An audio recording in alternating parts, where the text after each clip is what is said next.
In the bottomless demon abyss, legend has it that a malevolent goddess from ancient times is sealed at the bottom, and the resentment she carries has yet to dissipate.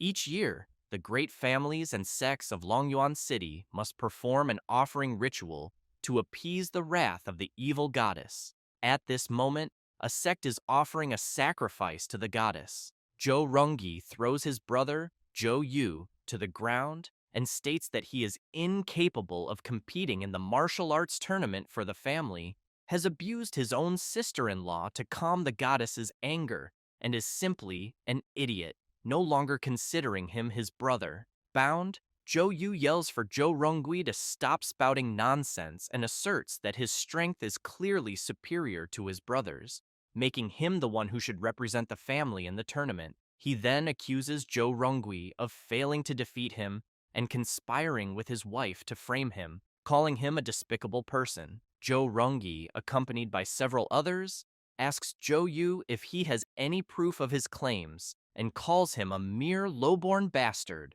He then steps on Zhou Yu's face, saying that he will become his stepping stone, as that is the greatest contribution he can make to the Zhou family. After the blood sacrifice, the blessing of the evil goddess will grow even stronger. With those words, he kicks Zhou Yu into the depths of the demon abyss. As he falls, Zhou Yu shouts that he will remember what his brother did for the rest of his life. In the midst of the fall, he begins to recall his mother, who was a concubine of the Zhou family and never received much recognition. She eventually fell gravely ill and passed away. Zhou Yu remembers how hard he worked to cultivate, hoping to gain his father's attention and do something to honor his mother's memory. The Grand Martial Arts Competition takes place every 10 years, with the winner receiving cultivation resources granted by the imperial city of Tianyu, an invaluable opportunity to grow stronger. Zhou Yu knows he was the ideal candidate to represent the family,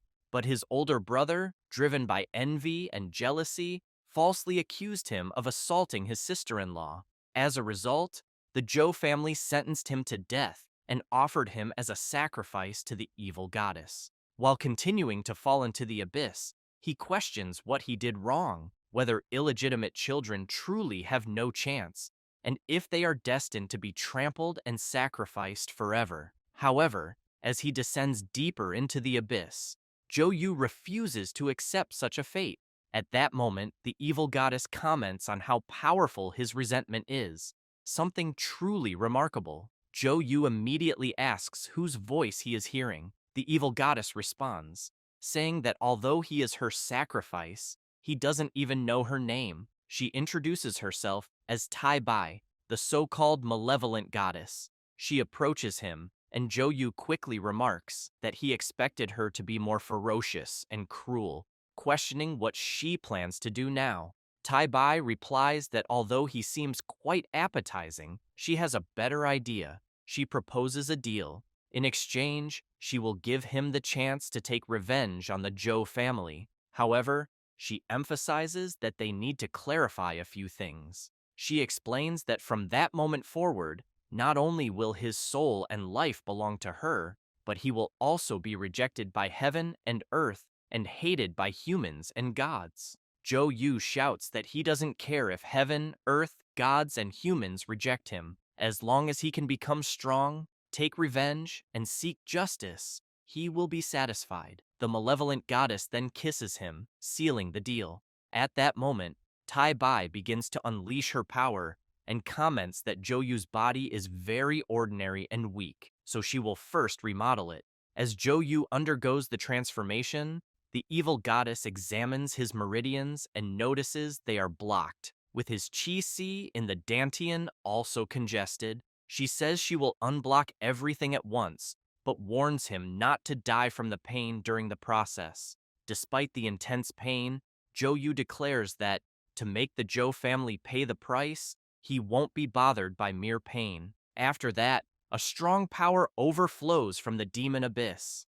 Meanwhile, elsewhere, someone is declaring Zhou Ronggui's victory. He laughs and shouts, saying it was a breeze and that the Zhou family's spot in this year's tournament is his, and no one can argue otherwise. Some people comment that young Master Rongi is highly favored by the patriarch and question if anyone would be foolish enough to compete against him. Another person remarks that they heard Zhou Yu was killed for offending young Master Rongi. At that moment, someone bursts into laughter and tells Zhou Rongi that his skills are weak and that he can barely withstand a single blow. Even if he enters the tournament, he'll only embarrass himself and bring shame to the family. The crowd quickly realizes it's Zhou Yu and questions if he wasn't sacrificed and why his hair is turned white. Zhou Rongi laughs and claims that Zhou Yu is the scoundrel who tried to assault his own sister-in-law.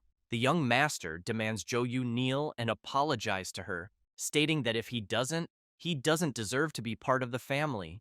Internally, however, Zhou Rongi wonders how Zhou Yu is still alive. Zhou Yu explains that on the day he was accused of assaulting his sister-in-law, she clearly threw herself at him and wouldn't let go. He even claims that her ability to seduce people is impressive, and then asks Zhou Rongi how many men she's already lured into bed. He also questions whether Zhou Rongi is blind for not seeing what's right in front of him. Furious, Zhou Rongi asks how Zhou Yu dares to be so disrespectful toward his wife, and says it seems he has no choice but to teach him a lesson. He then releases his power and tells Zhou Yu that even if he escaped death, he must be exhausted. With that, he lunges at Zhou Yu, shouting that he doesn't stand a chance. However, Zhou Yu blocks the young master's strike with just one hand. Gathering energy in the other, he delivers a powerful punch to Zhou Rongi, slamming him forcefully against the wall. The cultivators are shocked and begin to wonder if what they are witnessing is real. As the young master was defeated with just one blow, Zhou Yu approaches and says that they've always called him useless. He then delivers another powerful punch, sending Zhou Rongi crashing into another wall. Terrified, Rongi screams and asks what Zhou Yu is doing, begging him not to come any closer. At that moment, their father arrives, shouting for them to stop. They are surprised.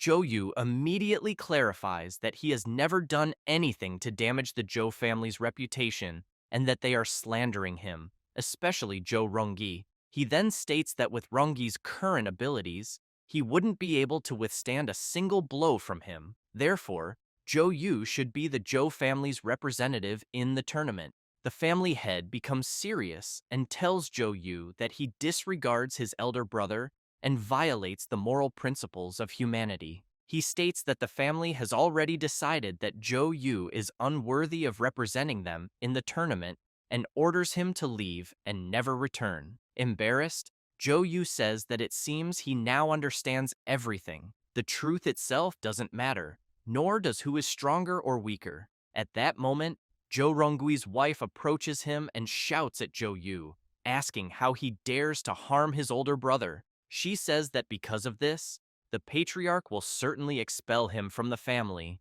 Zhou Yu begins to laugh and states that the family patriarch cannot distinguish right from wrong and that they are all parasites acting tyrannically. He concludes by saying that the Zhou family is nothing more than a pile of trash. He then grabs the family totem and breaks it, declaring that from that moment on, he, Zhou Yu, severs all ties with the Zhou family. He then leaps into the air and tells those who insulted him in the past to prepare their necks because he will personally cut them. He declares that sooner or later, this debt will be settled with the Zhou family. The patriarch, furious, shouts and calls Zhou Yu an ungrateful son and sinful beast.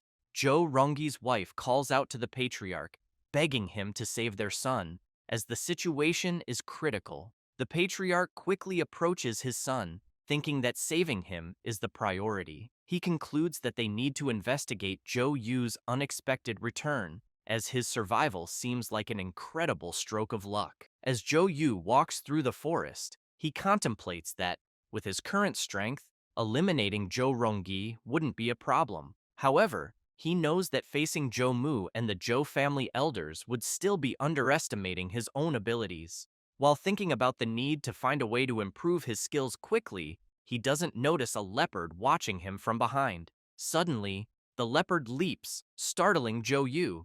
He quickly realizes it's a hell-purple leopard and remembers hearing that this beast has a habit of devouring humans and can rival a seventh-layer warrior. The leopard roars and charges at Zhou Yu. Preparing himself, Zhou Yu thinks that if that trash, Zhou Rongyi, couldn't handle a single blow from him, he's curious to see if this beast will fare any better. He then activates his skill, Heavy Artillery Fist, and delivers a direct blow to the leopard. After defeating the hell-purple leopard, Zhou Yu feels pleased, knowing he just eliminated a creature capable of matching a seventh-layer warrior. He notices that ever since Tai Bai remodeled his body and unblocked his meridians, his body has become far stronger than before. He picks up the leopard and decides to cook and eat it that night by preparing a stew. At that moment, Tai Bai appears and tells him to wait, explaining that eating the meat directly would be a waste. She says she will teach him a more efficient method. Zhou Yu turns, startled, and asks the goddess where she came from. She makes a seal and tells him not to be alarmed, explaining that ever since they made the pact, their bodies are connected. She then uses the ancient evil goddess's sacrificial ritual and creates a blood chi spiritual pill. Zhou Yu is impressed and remarks that refining such a pill is extremely difficult and that its value is incredibly high. He recalls that, in the past, he simply didn't have the money to buy pills of such quality, and the family would never have used their stock on a bastard son like him. Tai Bai explains that this is what makes the ancient evil goddess's sacrificial ritual so remarkable, and, as a goddess, it's only natural that when sacrifices are offered, he would receive certain rewards. She then explains that, on the Tianwu continent, cultivators are revered. Warriors cultivate and strengthen their bodies by circulating qi through their meridians, and this cultivation method is called heavenly circulation. Tai Bai adds that the heavenly circulation can be used up to the level of 99 heavens of the celestial domain, but reaching that level is considered a legend. In the current world,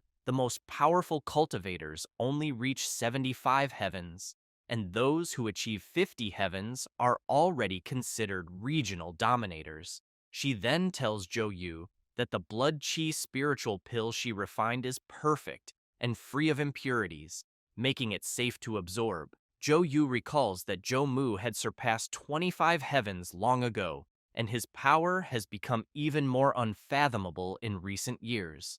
Therefore, Zhou Yu knows he must use every possible means to grow stronger. After consuming the pill, he advances to the seventh heaven of the celestial domain and acknowledges that he never would have achieved this without the blood chi spiritual pill. Tai Bai remarks that this is only the beginning, as long as he offers valuable enough sacrifices. She mentions that no matter how powerful the skills, artifacts, elixirs, or sacred beasts are, she can grant him anything. The Heavenly Demon Scroll, the Blood Sea Star Annihilation Art, the Celestial Hammer, the Small Green Bottles, the Immortal Annihilation Sword, the Nine Heavens Evil Art, the Heavenly Restoration Pill, the Bone Refinement Pill of Spiritual Purification, Demon Beasts, Bone Marrow Pills, and even the Purple Thunder Dragon. Tai Bai then reveals that she herself was sealed and had her body shattered.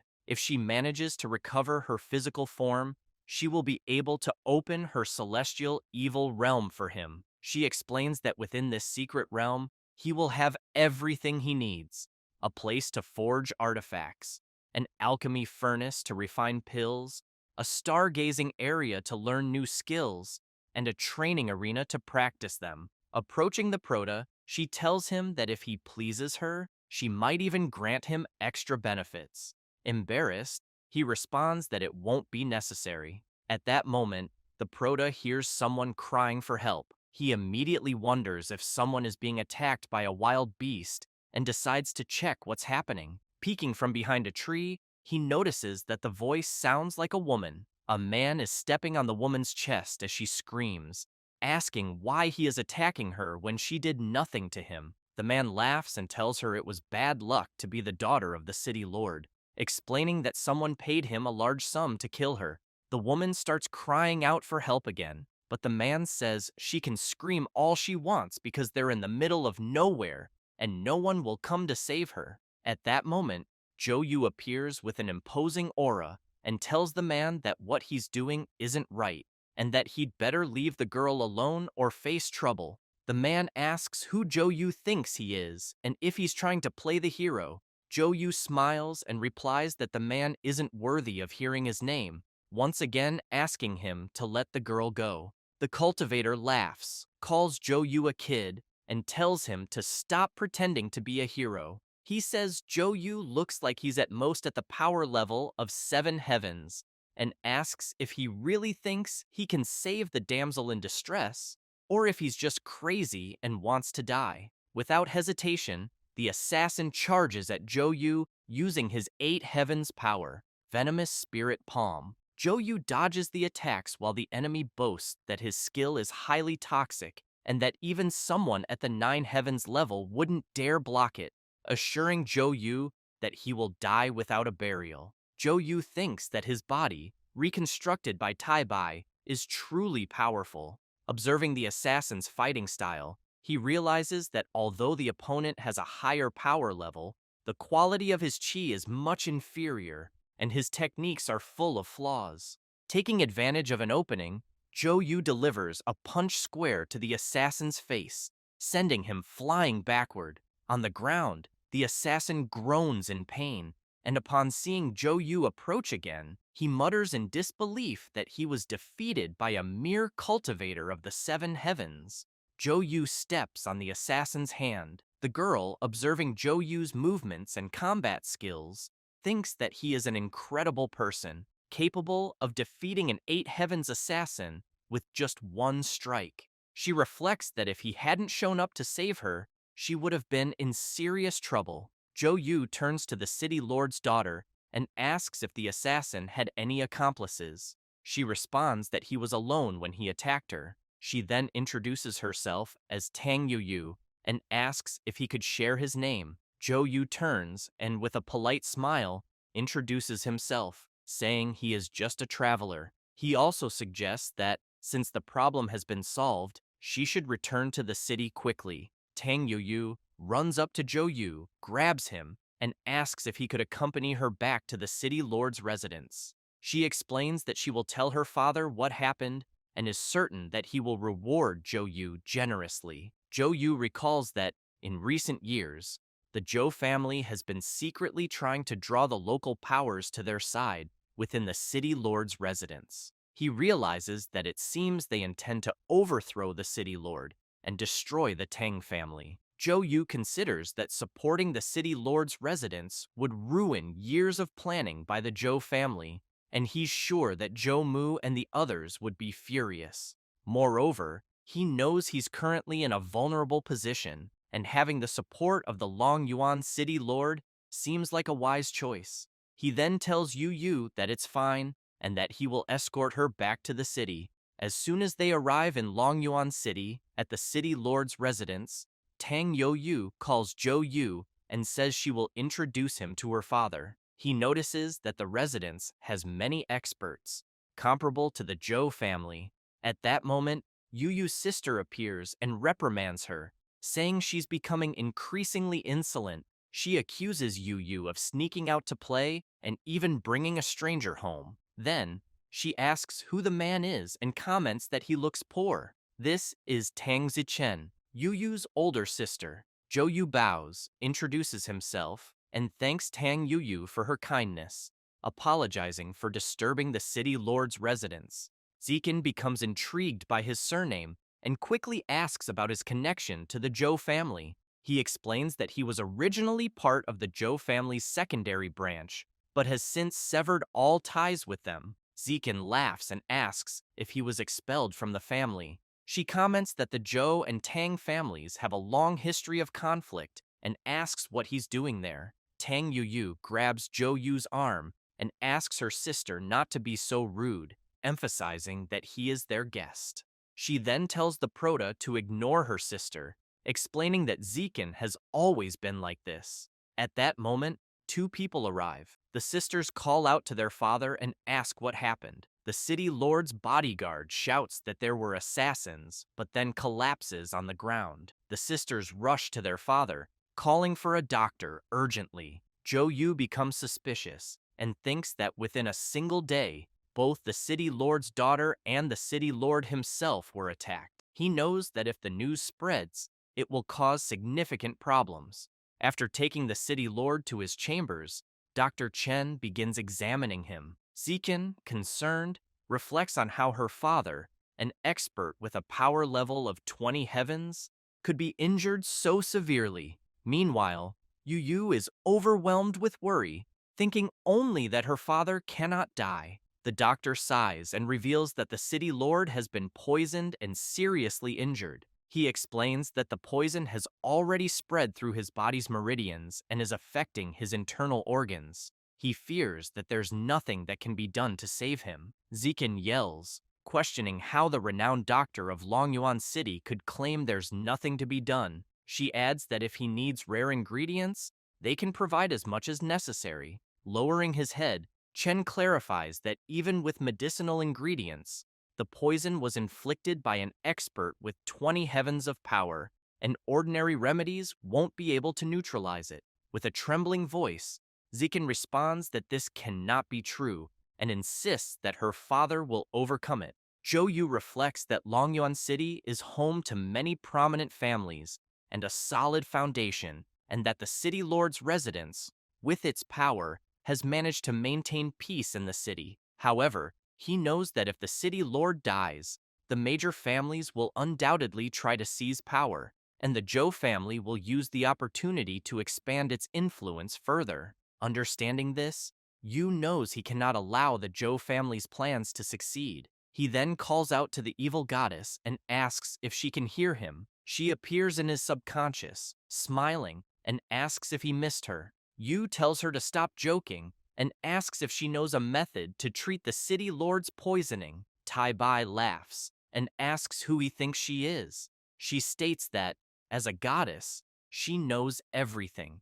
including a simple detoxification method. However, she warns that due to Yu's current weak abilities, attempting to neutralize the poison could be risky and may even result in him being poisoned. She asks if he has the courage to try. Yu responds to the evil goddess, saying that he doesn't care about life or death and that taking a risk is insignificant. He declares that he cannot let the city lord die and give the Zhou family an opportunity to grow stronger. The doctor explains to Zikin that the city lord's poison cannot be fully neutralized, but with treatment, they might be able to delay his death for a few more days. However, he thinks that after the lord's death, the family residence will be destroyed and their fortune will not be spared. Therefore, he believes it's best to take advantage of the situation and make a good amount of money from the treatment. At that moment, Yu interrupts and tells the doctor that this won't be necessary. He asks to take care of the city lord's poison himself and assures them that he won't charge anything for the detoxification. The doctor, shocked and furious, shouts, asking who Yu thinks he is. He calls him an insolent brat and says that he, Chen, is a supreme doctor in the region. He then reiterates that he already said there's no other solution. Zichen, irritated, asks the Proto who gave him permission to speak. She says she found it very suspicious that he appeared at such a critical moment and asks if the Zhou family sent him as a spy to assess the situation. She then shouts for the guards, ordering them to arrest the Proto. She warns that if anything happens to her father, she'll personally tear him apart and use him as a sacrifice for the city lord's burial. The guards immediately respond, surrounding the Proto.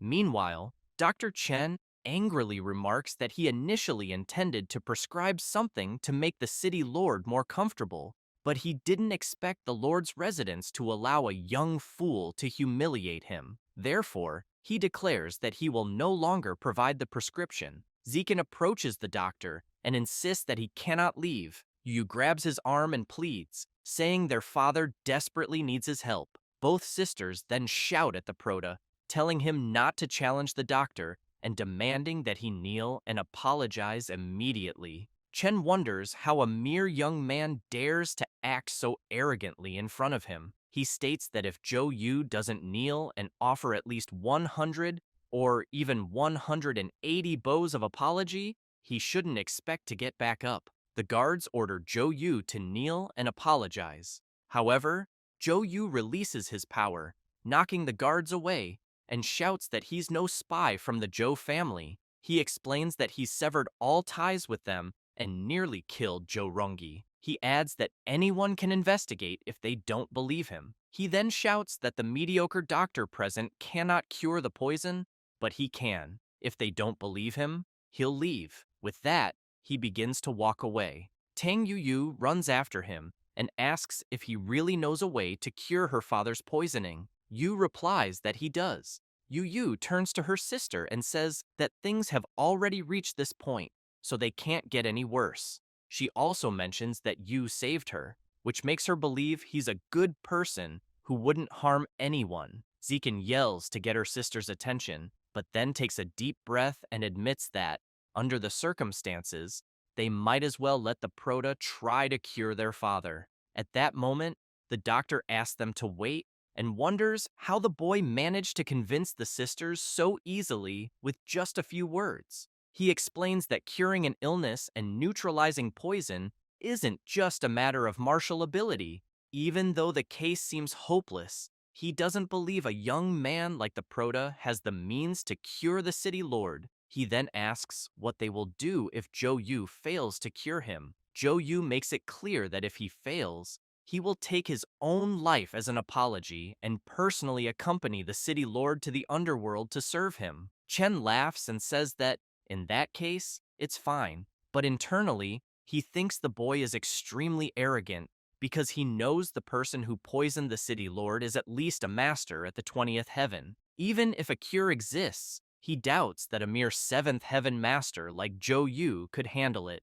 Yu then asks the doctor what he will do if the Proto succeeds in curing the city lord. Chen responds that if Yu truly cures him, it will mean he is inferior in skill and, as recognition, he will become his disciple. The Proto remarks that he hasn't even decided if he'll accept Chen as his disciple. Then, Zhou Yu makes it clear that if he successfully cures the city lord, the doctor will have to kneel and bow 100 times. Chen thinks that if the boy loses, he'll pay with his life, but if he himself loses, all he'll have to do is kneel a few times. Realizing that the stakes aren't balanced, Chen is internally annoyed. Yu knows the old man is pretending to be angry, but can sense that, deep down, he's enjoying the situation. Zikin shouts for them to stop arguing, saying that everything has already been decided. Yu approaches the city lord and calls for the goddess to appear and help him. He places his hand on the girl's father,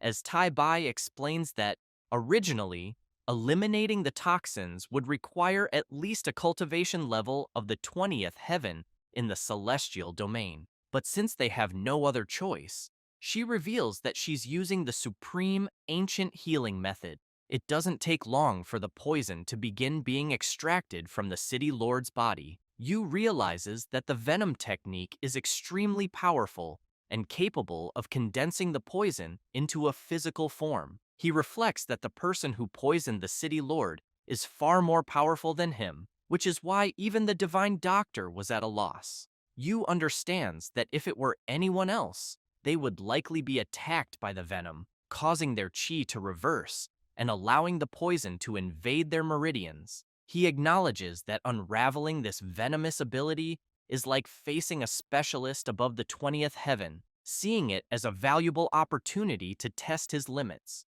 He thinks that if the poison within the city lord is like a massive mountain, then the chi within his own body is like the endless waves of the sea. After focusing intensely, the Proto shouts, "Detoxify." The city lord then wakes up, coughing out the remaining poison. Zikin shouts in concern for her father, but immediately turns, angrily yelling at the Proto and accusing him of poisoning the city lord. Yu blocks her kick and explains that her father's coughing is simply a reaction to expel the poisonous blood from his body. Now that the toxins have been expelled, he is out of danger. Dr. Chen approaches the bed and dismisses Yu's explanation as nonsense. insisting that the city lord is clearly on the brink of death. At that moment, the city lord wakes up and shouts, asking who said he was going to die. Everyone is shocked, and Tang Yu runs to her father, asking if he's okay. The city lord coughs again and remarks that he thought he was about to go to hell. He gets up and immediately thanks the Proto, calling him his savior. Zekin points at the Proto and tells her father that he's just a cursed member of the Zhou family and that, no matter what happens, he's not worth such gratitude. The city lord immediately slaps his daughter across the face and calls her ungrateful. He then questions how she dares to speak that way to the man who saved his life. Zikin falls to the ground and says that she's only concerned about him. However, the city lord yells, ordering her to bow before the Proto and apologize immediately. Yu steps forward and tells the city lord that his daughter greatly respects him, and since he has already reprimanded her, there's no need to escalate the situation further. The city lord listens to the Proto and agrees, but he comments that it's because he failed to discipline his daughter in the past that she displayed such shameless behavior in front of everyone. At that moment, Yu notices Dr. Chen trying to slip away and asks where he's planning to go. He reminds the doctor about their bet.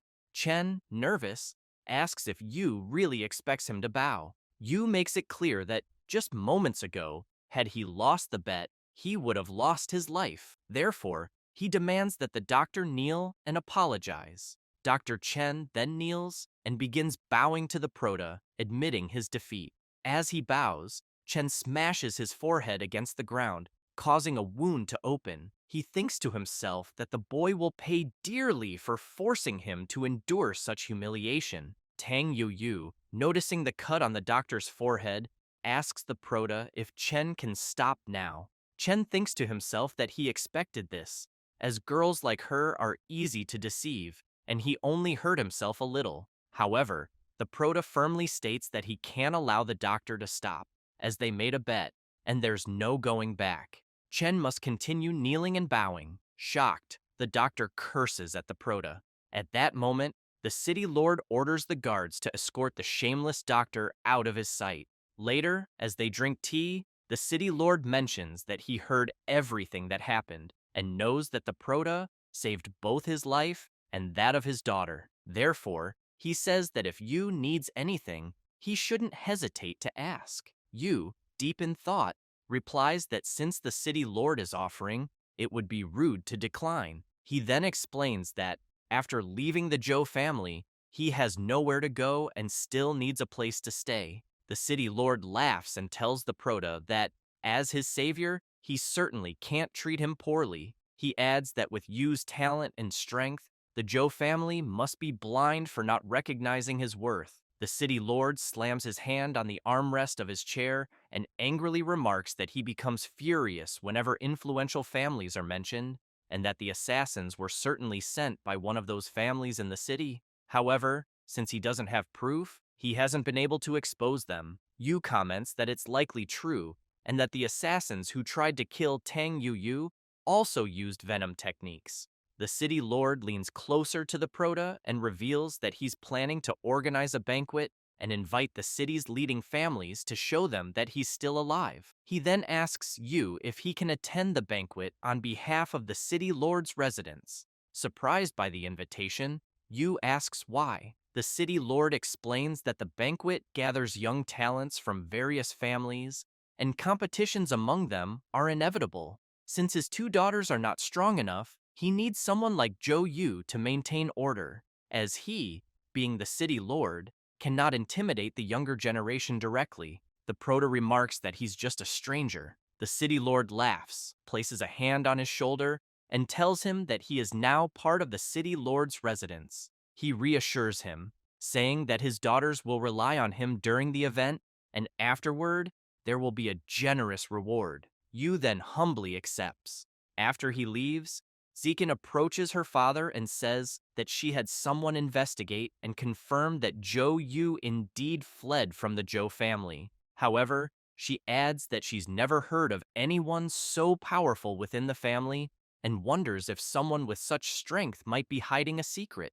The city lord questions whether Yu could have saved him without possessing a hidden ability. He explains that when Yu treated him, the quality of the true energy transmitted was extremely high and stable, something he's never seen in someone so young. The city lord then reflects that the Prota is young and probably unmarried. Since he only has these two daughters, if Yu were to leave, it would be hard to rely on them alone to maintain the family's property. Therefore, he'll need to find a trustworthy son-in-law. Outside, the Prota is walking and talking with the evil goddess. He comments that the new house the city lord gave him isn't small, as large as that of a wealthy family, complete with servants and maids ready to attend to him. Tai Bai responds that it's just a house, and reminds him that when he saved the city lord, he used the Shura resurrection technique she had taught him. Therefore, even if the city lord gave him all his wealth, it still wouldn't be enough to repay the intervention. Yu remarks that she's asking for something quite difficult and explains that the city lord seems genuinely grateful. The warehouse is filled with spirit stones, herbs, and food for martial practitioners.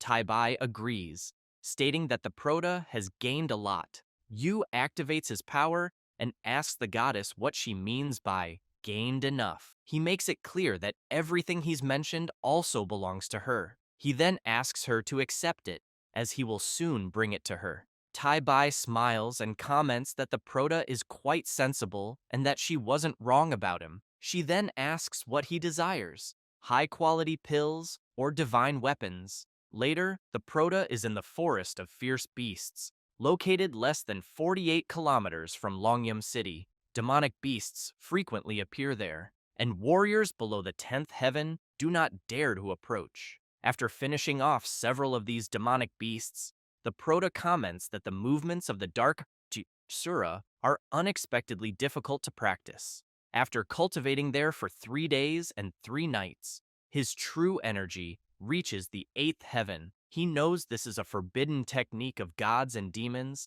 and cannot be mastered easily.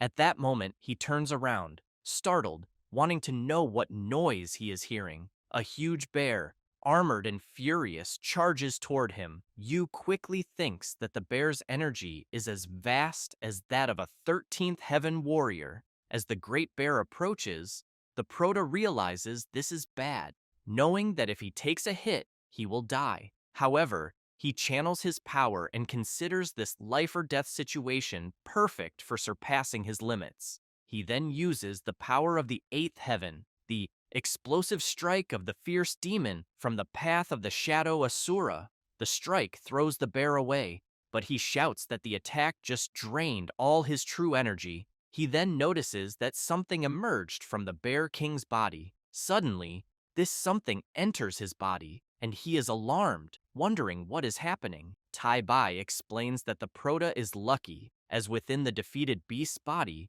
there was a fragment of it. Absorbing and refining it quickly will greatly aid his practice. Yu is intrigued and comments that she previously mentioned her body was broken, and that if she could collect the fragments and rebuild her body, she could open the domain of the evil demon. He quickly asks if that's correct. Tai Bai confirms and explains that this fragment is just a small part. For now, she asks him not to think about the domain and focus on what the fragment can offer him. The Prota then sits and begins cultivating, wondering how a fragment can contain such powerful energy. He questions how terrifying the goddess's previous power must have been. Then, he begins to see flashbacks of someone fighting and wonders if it could be Tai Bai, and if, perhaps, these are her memories. Suddenly, the Prota feels something and realizes he is wearing an incredible armor. Looking at his hand, he notices that his true energy has condensed into a tangible armor, a skill possessed by those above the 15th heaven. Tai Bai explains to the Prota that the absorption of the fragments was more successful than she had imagined. In fact, they fused directly, and he understood her ancient evil demon battle armor. However, she notes that this technique consumes a lot of true energy, and he will only be able to maintain it for as long as it takes for an incense stick to burn. Yu is excited and comments that with just one fragment, he has already gained a huge advantage. and if he continues finding other fragments, it will be even more incredible. The Proto approaches the bear and thinks that the Great Bear failed to fuse the fragments successfully, which is why it was especially violent. He decides to use the bear's corpse to obtain pills in exchange, and realizes it is almost time for the banquet to begin. After some time, he returns and soon meets Tang Yuyu, who is excited to see him. Meanwhile, elsewhere, Zhou Rongui mentions that, unfortunately, his family suffered a misfortune and that one of his relatives acted despicably, which greatly angered his father. He also states that he has been looking for someone in recent days and discovered that this person was not home, so he wants to know where they went. The cultivator explains that the experts of the corpse poison sect attacked the old man, and he is undoubtedly half dead, merely pretending to be fine. Therefore, there is nothing to fear. He further comments that the old man's two daughters are truly beautiful, and if given the chance, he will definitely claim them as his own. The cultivator then calls Zhou Rongui to leave. Rongui thinks he heard that the boy before him is the #1 genius of the Zhao family, and that he had already reached the 13th heaven 3 years ago. He knows he definitely cannot face him in the tournament. Later, at the city lord's residence, the banquet is taking place. Zikin grabs everyone's attention and announces that the visitors that day are young talents from various families. However, she explains that her father is not feeling well, so the dinner will be hosted by her and her younger sister. The young cultivator quickly comments that it seems the city lord is about to die and asks if Zikin would consider marrying him so their families can unite. Yu becomes furious and says that the cultivator insulted her father again and was rude to her sister, so he is not welcome there. The cultivator grabs Yu's chin and says she doesn't understand the situation, but declares that once he marries her sister, Yu will become his concubine. At that moment, someone punches the cultivator in the face, telling him to get lost. The cultivator, irritated, demands to know who the Proto thinks he is to hit him like that. Zhou Rongyi is shocked to see that it's Yu and immediately shouts, asking what a bastard son is doing there. The Proto explains to the sisters that the cultivator who insulted Yu is a rude individual, and it doesn't hurt to teach him a lesson. The cultivator activates his Blazing Sun ability and charges at the Proto, shouting, asking how a mere bastard son, abandoned by the Zhou family, dares to teach a lesson. He then strikes the Proto. The cultivators present immediately comment that the technique is the release of internal energy, a skill available only to those of the 10th heaven or higher. However, Yu easily dissipates the technique, leaving the Zhao family member terrified. The Proto then hits him with a strike, throwing him away and making him crash onto a table. The cultivators are shocked, wondering how Yu managed to defeat Zhao Hongying in one blow, considering he is the young genius of the Zhao family and one of the best and strongest youths in the city. A member of the Zhao family runs to the young man and asks how he is. Hongying replies that his veins and meridians were destroyed by the Proto and that all his cultivation is gone. Overcome with rage, Zhao Huai charges at the Proto, using his 18th heaven power ability, shouting, asking Yu how he dares to render a Zhao family descendant useless. However, someone blocks Zhao Huai's attack. It's the city lord who immediately questions the elder, wanting to know why he is involving himself in a game between young people. Everyone is immediately shocked, wondering if the city lord was not on the verge of death, as rumors said he had been seriously injured. The city lord takes a deep breath and tells everyone he is in good health, just arrived late. He then shouts, asking who is spreading the rumor that he is unwell. Huai is alarmed and thinks that the city lord seems to have regained his strength. The Proto understands that the city lord arrived late on purpose because he wanted to lure the snake out of its hole and see which noble family would be the most scandalous. The cultivators comment that, apparently, the city lord is fine and that the young Zhou Yu seems quite confident. However, another cultivator comments that he is not so sure, as the Proto arrogantly incapacitated Zhao Hongying directly, and he fears the Zhao family definitely won't let it go. Zhao Huai shouts, asking the city lord if this is how his people behave, attacking the talents of noble families, and warns that if he chooses to protect someone out of personal interest, he should consider the consequences of the wrath of influential families. Zhou Rongyi points his finger at the Proto and shouts, saying that he actually committed a cruel act in front of everyone. He then asks the city lord to ensure justice, or else his family will be the first to reject it. The city lord shouts, calling the whole situation madness, and states that earlier, Zhou Yu acted on behalf of his family, and it was a fair competition. Therefore, Zhao Hongying was not up to the task. He then says that Hongying disrespected his two daughters and wants to meddle in everything. He asks Zhou Rongui if he really thought he wouldn't notice that. Yu asks the city lord not to be angry and assures him he will handle the matter. He then approaches Zhao Huai and explains that he incapacitated Hongying with a single blow. At that moment, the Proto states that he will give Huai the chance to deliver one strike, as he wants to see if Huai can hurt him. The city lord quickly grows concerned and asks the Proto if he's sure about this.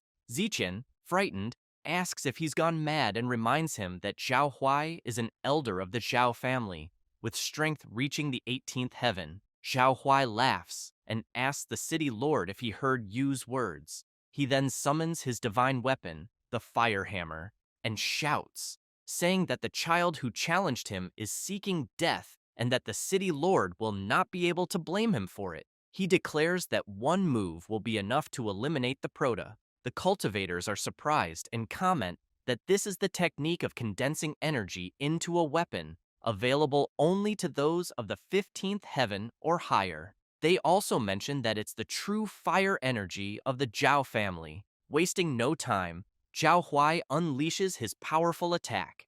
Yu activates his armor and reflects on how impressive the aura of a specialist above the 15th heaven is. He wants to test if he can overcome it. He proceeds to block the attack. Zichen quickly asks the Proto if he's okay. Yu thinks the attack was incredible, as, with a single strike, Huai managed to dismantle his evil god battle armor, and he realizes the difference in power is truly colossal. Yu responds to Zichen that he's fine and asks if she was worried about him. She replies that she doesn't care and only asked out of curiosity. Zhao Huai curses the Proto and questions how he is still standing. He then tells him to take another hit. At that moment, the city lord steps in front of the Proto and tells Zhao Huai that Yu had said he would have only one chance. He then declares that the matter is settled. Just then, Zhao Huai's divine weapon begins to crack, and he quickly notices it. Looking at the Proto, Huai wonders who he really could be. Yu crosses his arms and makes it clear to Huai that he already had his chance. The cultivator, furious, asks how the Proto dares to belittle his family. The other cultivators urge Huai not to act on impulse and say that the priority now is to save the young Hongying. The elder calms down, dispels his divine weapon, and orders Hongying to be taken to the doctor. Zhou Rongyi tells Huai there's nothing more to do there, so the Zhou family withdraws as well. He then warns the Proto not to think he can do whatever he wants just because he has the support of the city lord's mansion. He says that the mansion is nothing compared to his father, and that in the entire city of Longyuan, there are many people who can kill him. Yu shouts at his brother, saying that today is the city lord's banquet, so he won't waste time arguing for now. But he makes it clear that when it comes to a martial arts competition, they will see the results in the arena. The city lord approaches the Proto and comments that he didn't expect him to be able to block Zhao Huai's punch and is surprised by his strength, especially given his young age. He says that, this time, by strongly suppressing the Zhao family, the Proto earned enough prestige for the city lord's mansion, but warns him to be cautious of their revenge. Yu laughs and says they can try if they want because he's not worried, but he quickly thinks that it's time to collect more fragments of the fierce armor and give them even more surprises. Later, at the Zhou family residence, Huai is furious informing Zhou Mu that someone from the family left Hong Ying severely injured and demands an immediate explanation. Zhou Mu tells Huai to be patient and explains that the bastard son he's referring to was expelled from the family and that Zhao Huai can take revenge on him however he wishes. Huai shouts that if it weren't for the city lord getting in his way at that moment, he would have already killed the Prota. Zhou Mu replies that if Huai had brought the Prota back there, he would have executed him himself, according to family laws, thus restoring their honor. At that moment, a girl approaches and says that if Zhao Huai is uncomfortable killing the young Zhou Yu, she can do it. Huai is surprised and asks Elder Mu if she is his daughter. He explains that the girl is his newest concubine, named Jing Jing Jun. Huai is taken aback and asks how she could help him kill the traitorous son of the Zhou family. Jing Jing releases her energy conduction power of the 20th heaven and asks Huai if he thinks it would be advantageous to seduce the young Yu.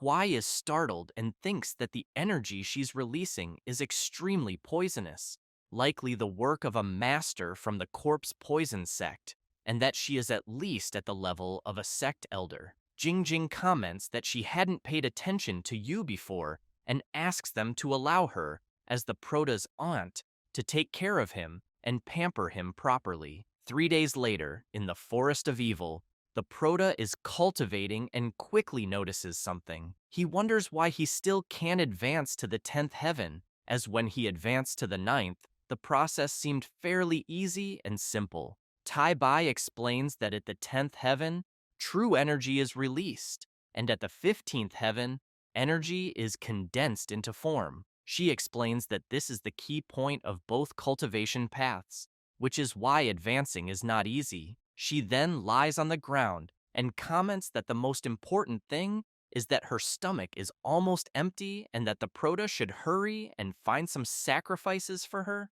Yu quickly questions her, saying he has sacrificed a lot for her in recent days. She replies that they were just small shrimp, not even reaching the 10th heaven and having no power. The Prota comments that if he wants to find stronger monsters to sacrifice, he must head deeper into the forest. As he walks, he thinks he's heard that the most powerful demonic beasts have strength exceeding the 20th heaven. At that moment, several eyes emerge from the forest, and the Prota shouts, asking who's watching him and demanding they stop hiding. Zhao Huai emerges from the forest and comments that the Prota is quite alert, but points out that this alone won't help him. He then summons his divine weapon and remarks that he didn't expect Yu to dare wander alone after offending the Zhao family. He tells him to prepare to face the consequences, as this time, the old city lord won't save him. The Prota activates his armor and shouts, asking Huai if he really thinks his strength is the same as before. The two charge at each other. Huai is thrown back, and surprised, asks the Prota how he managed to grow even stronger in just a few days. Yu is also thrown back and realizes that his true energy has been drained by almost 20%, but knows that this time, the battle armor wasn't destroyed. He concludes that if Zhao Huai is his only opponent, he might be able to defeat him. At that moment, Jin appears and embraces the Prota, making it clear that he has revealed a weakness. She then blows her venomous kiss ability onto his face. The Prota starts coughing and comments that he's seen her before. He then asks if she's Zhou Mu's new concubine. She gets serious and says it's rude of him, and he should call her aunt. She also explains that the poison she just introduced into his body is so powerful that not even a specialist of the 20th heaven could resist it. Huai laughs and tells the Prota that he knows nothing about her. He explains that the woman by his side is the famous elder of the corpse poison sect, Lady Jing Mi. Yu is shocked and asks why a concubine of Zhou Mu is an elder of a sect, and if she was the one responsible for attacking the city lord earlier. Jin kneels down and says that since the Prota is on the brink of death, she will tell him. She explains that the corpse poison sect reached an agreement with Zhou Mu to overthrow the city lord of Longyuan, and her role as his concubine is part of the plan. After that, the great families will take control of the city, and the future city lord will grant them half of Longyuan. Jin holds the prota's face and says she didn't expect the Zhou family to still have a young man with such incredible talent as him. She states that the best option would be to turn him into a venomous slave so he could serve her. At that moment, Yu releases his terrifying dark aura and asks if she really wants him to become her slave. She is startled and asks how he can resist after being poisoned, but she quickly remarks that it may just be a desperate final effort before death. Yu stands up and charges toward Huai, who asks if the Prota really thinks he will drag him down with him. Yu attacks Elder Huai with force and sends him flying. While on the ground, Huai asks the Prota if he really believes that with just one attack, he could take him down. But as soon as he finishes speaking, he spits blood. The Prota approaches and says that, in fact, relying only on his strength to eliminate him would be a bit difficult. He then reveals that he expelled the poison from his body with that punch and transferred it into Huai's body. Huai is horrified, thinking that he had been famous in Longyuan City for decades, but now believes he will die at the hands of a child. Jin approaches the Prota and says that, apparently, he wasn't even poisoned and had just been pretending earlier. But she declares that she knows a mere ninth heaven cultivator couldn't have such a skill, so she asks if a demon resides within him. Yu comments that his aunt seems to have a keen eye and has noticed everything. He then uses the ancient method of the fierce god's sacrifice on Elder Huai. Tai Bai becomes excited and says that the corpse of a strong man at the 18th level is excellent, and she immediately asks the Prota what reward he would like from her. Yu says he might want some pills, but doesn't want her help with cultivation instead. He wants to advance directly to the 10th heaven. Tai Bai says that's a small request, and that she will help him open his meridians immediately. Jin is shocked and questions the aura surrounding her nephew, wondering if he truly has a demon inside him. She comments that she must capture him and force him to reveal all his secrets. At that moment, the Prota reaches the 10th heaven and comments that his body feels completely different.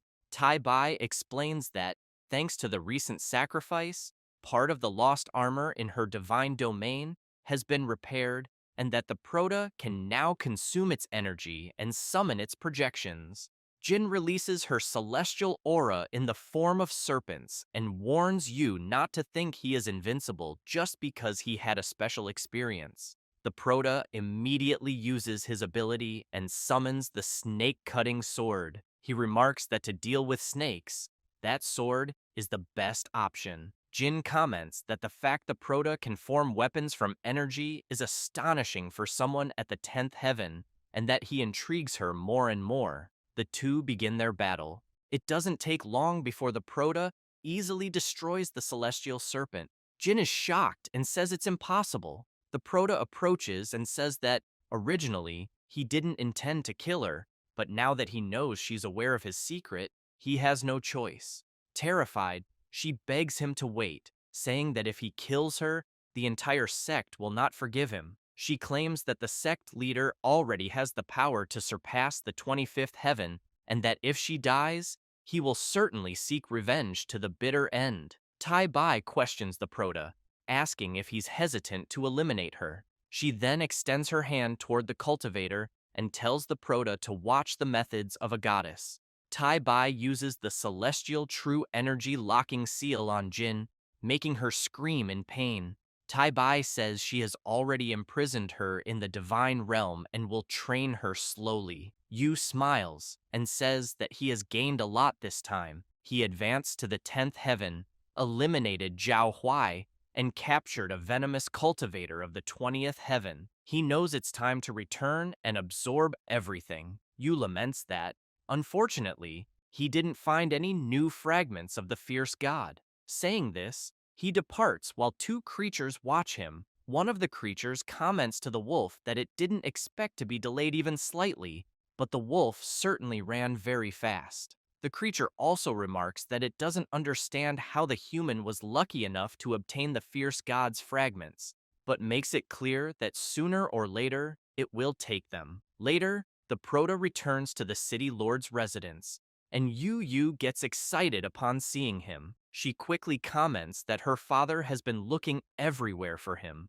At that moment, the city lord arrives and asks the Proto where he has been. Yu gives an awkward laugh and explains that he went to practice in the forest of evil monsters without giving prior notice, apologizing for causing concern. The city lord approaches the Proto and questions how he dared to go into the forest, asking if he was unaware that the Zhao family had placed a bounty on his head. Yu releases his power and says it doesn't matter, as he reached the 10th celestial realm and made great progress compared to before. The city lord, intrigued, asks the Proto if he really is in the 10th sky. He comments that, apparently, the Proto is advancing quickly and was lucky not to encounter Zhao Huai. Yu mentions that, in fact, he did encounter Zhao Huai and, although it was dangerous, ended up killing him. The city lord is astonished and quickly asks if the Proto is joking. However, Yu makes it clear that he is not joking. The city lord becomes even more intrigued and comments that the old Zhao Huai was an elder of the Zhao family, a prominent figure in Longyuan City. Therefore, he wants to know how the Proto managed to kill him. Yu, embarrassed, says he cannot reveal that. The city lord laughs and says he understands, as geniuses have their own secrets, so he will not ask further. He then explains that, when it comes to the great families of that city, the Zhao family is only the third most important. The leading families are Zhou and Yang, followed by Zhao, Liu, Chen, and Wang. However, he emphasizes that, with the Proto's current abilities, he will not lose to any young talent from any of these families and will definitely shine in the martial arts competition. Yu remarks that, in the tournament, the Zhou family will surely send the useless Rungi to fight. Therefore, he vows to teach him a lesson and embarrass the Zhou family. The city lord comments that other families will likely send their children to compete, but he knows the Proto is no longer part of the Zhou family. He then quietly asks what the Proto thinks about marrying his daughter and becoming the city lord's son-in-law. Yu, embarrassed, quietly replies that he is sorry but has no intention of marrying at the moment and asks the city lord to understand. He then explains that, regarding the qualification to practice, he will create his own sect and compete under the Zhou family name, but it will be the Zhou family of Zhou Yu. The city lord, disappointed, says it's fine and that the boy can do as he wishes. Some time passes, and the Proto is meditating. Tai Bai appears and immediately asks why he didn't accept the old man's proposal and marry one of the two sisters. He replies that, for now, he does not want to think about such things, emphasizing that his priority is to take revenge on the Zhou family. He then asks the goddess what happened to the woman she imprisoned. Tai Bai says she will personally take him to her divine realm so he can see for himself. She says this and promptly teleports the Proto to her divine realm. Yu, surprised, immediately asks why her divine realm looks so devastated. She explains that the realm shattered tens of thousands of years ago, and that if the Proto can fix it, the divine domain will be his to use as he pleases. After wandering through the realm, they arrive at a door, and Tai Bai explains that this is the Void Prison, a place dedicated solely to imprisoning people. Although most of its functions are currently useless, it can still imprison someone insignificant from the 20th sky. Upon entering the prison, Jin quickly becomes nervous when she notices Yu's presence and asks if he came to discuss a possible collaboration. He laughs and says he doesn't need her. Jin tries to provoke him, stating she didn't expect him to have actually obtained the evil god's inheritance, and emphasizing that, with his current abilities, he cannot maintain it. She threatens him, warning that if anyone finds out, he will undoubtedly be finished. Then, she screams, saying that her sect leader and his father are old friends, and that the Zhou family and the Corpse Poison sect have always advanced and retreated together. She then claims that if the Proto obediently hands over the evil god's inheritance to the sect,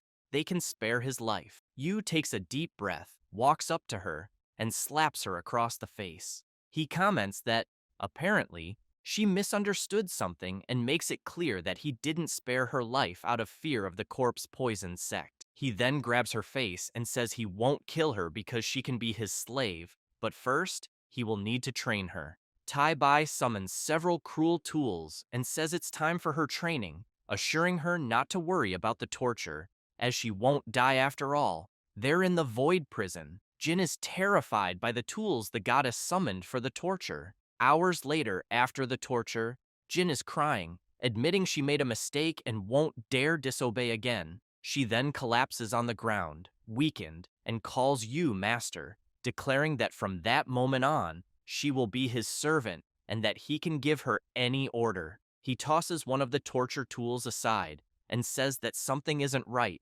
reminding Jin that she is Jo Mu's concubine and an elder of the corpse poison sect. Powerless, Jin responds that she only had a cooperative relationship with Master Jo Mu and that, now, her entire body and soul belong to the Prota, with no remaining ties to the corpse poison sect. Yu comments that, apparently, they will first need to get rid of certain people who won't stop until they reach their goals. He then asks Jin to reveal everything about the collaboration between the corpse poison sect and the Jo family. Jin quickly explains that although the corpse poison sect has a bad reputation among the so-called righteous forces, behind the scenes, some powerful families have allied with them. Among the important figures connected to the corpse poison sect is Jo Mu, the Prota's father, who holds a special status. The sect's elder explains that Jo Mu arrived alone at the main temple of the corpse poison sect and was personally received by the sect leader. At that time, the leader had already reached the 25th heaven, but was still afraid of him. They collaborated several times afterward, including in the assassination of the city lord. Jin reveals that, in fact, everyone was following Jo Mu's orders, and that he has been investigating the evil god's inheritance all along, likely with secret ambitions behind it. The Prota becomes intrigued and questions whether his father is truly after the fragments of the evil god, knowing the old man is sly and has hidden more deeply than expected. Therefore, he cannot let him know that he already has the power to kill Zhao Huai and subdue Jin. Aware of this, the Prota promptly asks Tai Bai if she has any methods to control servants. She responds that he asked the right person, as she specializes in that. She then uses the Shura parasite art on Jin. A strange energy enters through the elder's mouth, and she screams loudly. She quickly asks the Prota what he did, feeling intense heat in her belly. The goddess reveals that she had just asked Yu to plant the divine seed, containing a bit of her power, inside her body. From that moment on, the Prota will know her every move and can make her explode and die at any time. The elder begins trembling and feels her body behaving strangely. Yu approaches her and reassures her, calling her his dear aunt and saying there's no need to be afraid. He then instructs her to return to Jo Mu and observe his movements. He makes it clear that if the old Mu asks why she failed the assassination, she should tell him it was due to the city lord's interference or something similar. As long as she follows his orders, he will not kill her. The next day, in Longyuan City, the central square is filled with cultivators. One of them announces that registrations for the city's martial arts competition are open that day and that all young participants are welcome. Another cultivator mentions that the Taiwan dynasty's higher hierarchy has placed great importance on the event, sending emissaries to oversee it, and that the prizes for the winner are generous. People quickly begin commenting that the tournament is usually an internal competition for some families, but this time it will be different, as influential figures are supporting it, making it larger in scale than before. At that moment, a cultivator in charge of the registrations uses his power, lifts a large stone, and announces that to register, participants must first pass a test by leaving a mark on the stone he is holding. Once they do, their registration will be successful. Yu immediately heads to the testing area and declares his intention to participate. The crowd recognizes him and starts murmuring, wondering if he is the disgraced son of the Jo family who tried to abuse his sister-in-law. Yu hears this turns with a sinister expression, and the cultivators recoil in fear. Suddenly, a cultivator leaps from the crowd, lands directly at the test site, and sarcastically asks if all he needs to do is punch a dumb stone. He then uses his explosive fist technique, delivering a punch to the stone before jumping back, clutching his hand, and shouting in pain, asking what kind of stone that is, as it feels harder than steel. The cultivators are shocked and demand to know why a cultivator at the 12th heaven couldn't even leave a mark on the stone. Yu, intrigued, wonders if there is some mystery to the stone, as he noticed that most of the previous cultivator's punch force was absorbed. Tai Bai laughs and asks if the Prota has finally discovered the trick. Then, she explains that the test doesn't measure how much strength a person has, but how well they can control it. At that moment, Yang Shuanggen appears and says that it's a waste of time, but mentions he wants to be part of the show. Yu thinks he has seen him somewhere before. One of the organizers asks the cultivator if he's truly the genius of the Yang family, and whether they didn't already select him internally to participate in the tournament. Shuanggen, furious, releases his energy and shouts that he doesn't need any reserve spot because his real abilities are enough. He then prepares his punch and strikes the stone with full force, creating a crack. The cultivators present are stunned and quickly comment that this was expected from the genius of the Yang family. Shuanggen laughs and says it's no big deal, adding that he didn't even use his full strength. Yu then announces it's his turn. People start laughing, saying this will be fun, and ask if the Prota didn't see Shuanggen's performance, and whether he really thinks he has a chance. At that moment, the Prota releases his 10th heaven power, and with the aura of the Ashura demon, punches the stone, creating a small crack. The crowd is impressed and starts questioning if he can actually leave marks on the stone. However, Shuanggen points out that the Prota's mark is clearly much smaller than his. Even if Yu enters the competition, he says, he'll only be a sacrificial pawn. He then shouts for everyone to observe how exhausted Yu looks, and claims that he must have given it his all. Shuanggen insists that Yu is being overestimated and will only be humiliated during the official competition, even if he passed the test. One of the test supervisors tells the Prota that he has passed. Yu thanks him. Shuanggen thinks the Prota is somewhat capable, but knows he's far from being a real opponent and likely used all his strength. However, Shuanggen is confident, knowing that he himself only used half his strength during the test.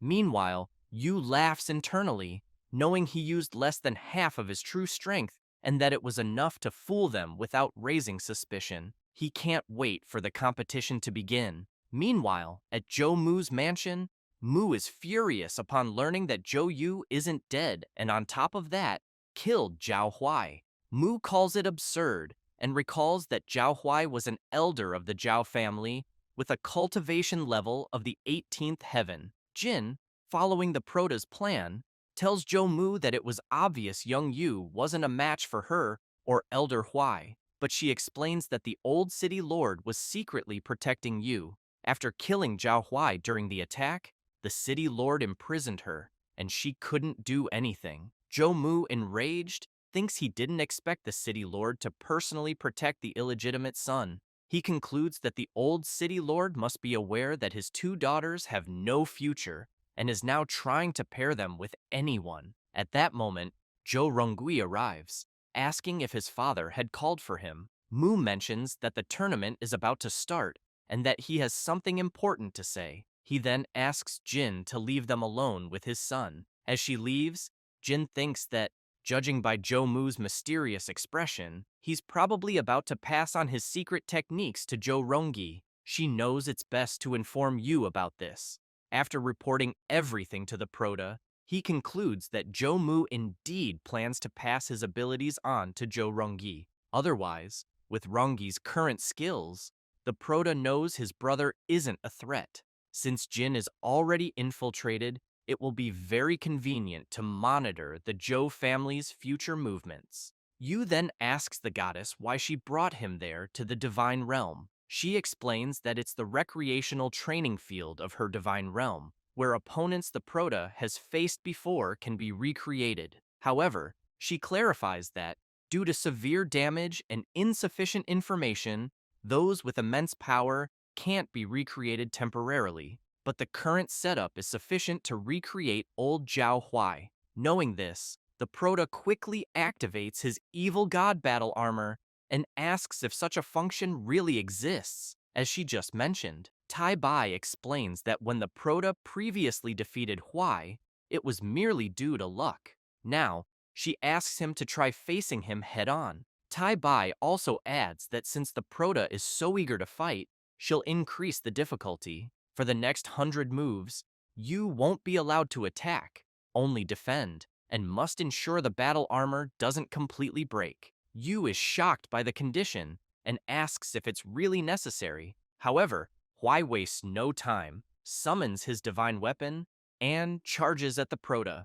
Huai immediately unleashes his 20th heaven power and activates his fire hammer ability. Yu must withstand the old man's strike. Tai Bai remarks that this version of Zhao Huai is even stronger than the last time. While blocking the attack, the Prota thinks it's no wonder this version is enhanced. He feels his armor about to shatter and his arms going numb. The goddess points to the Prota's armor, noting that the presence of cracks indicates it's still not solid enough, and that his mastery of martial arts is still quite weak. Yu becomes excited and says he's going to test something. He then releases even more of his power. Tai Bai praises him, saying that wasn't bad, and explains that every time his power is condensed, the armor becomes stronger, and the damage he takes is reduced.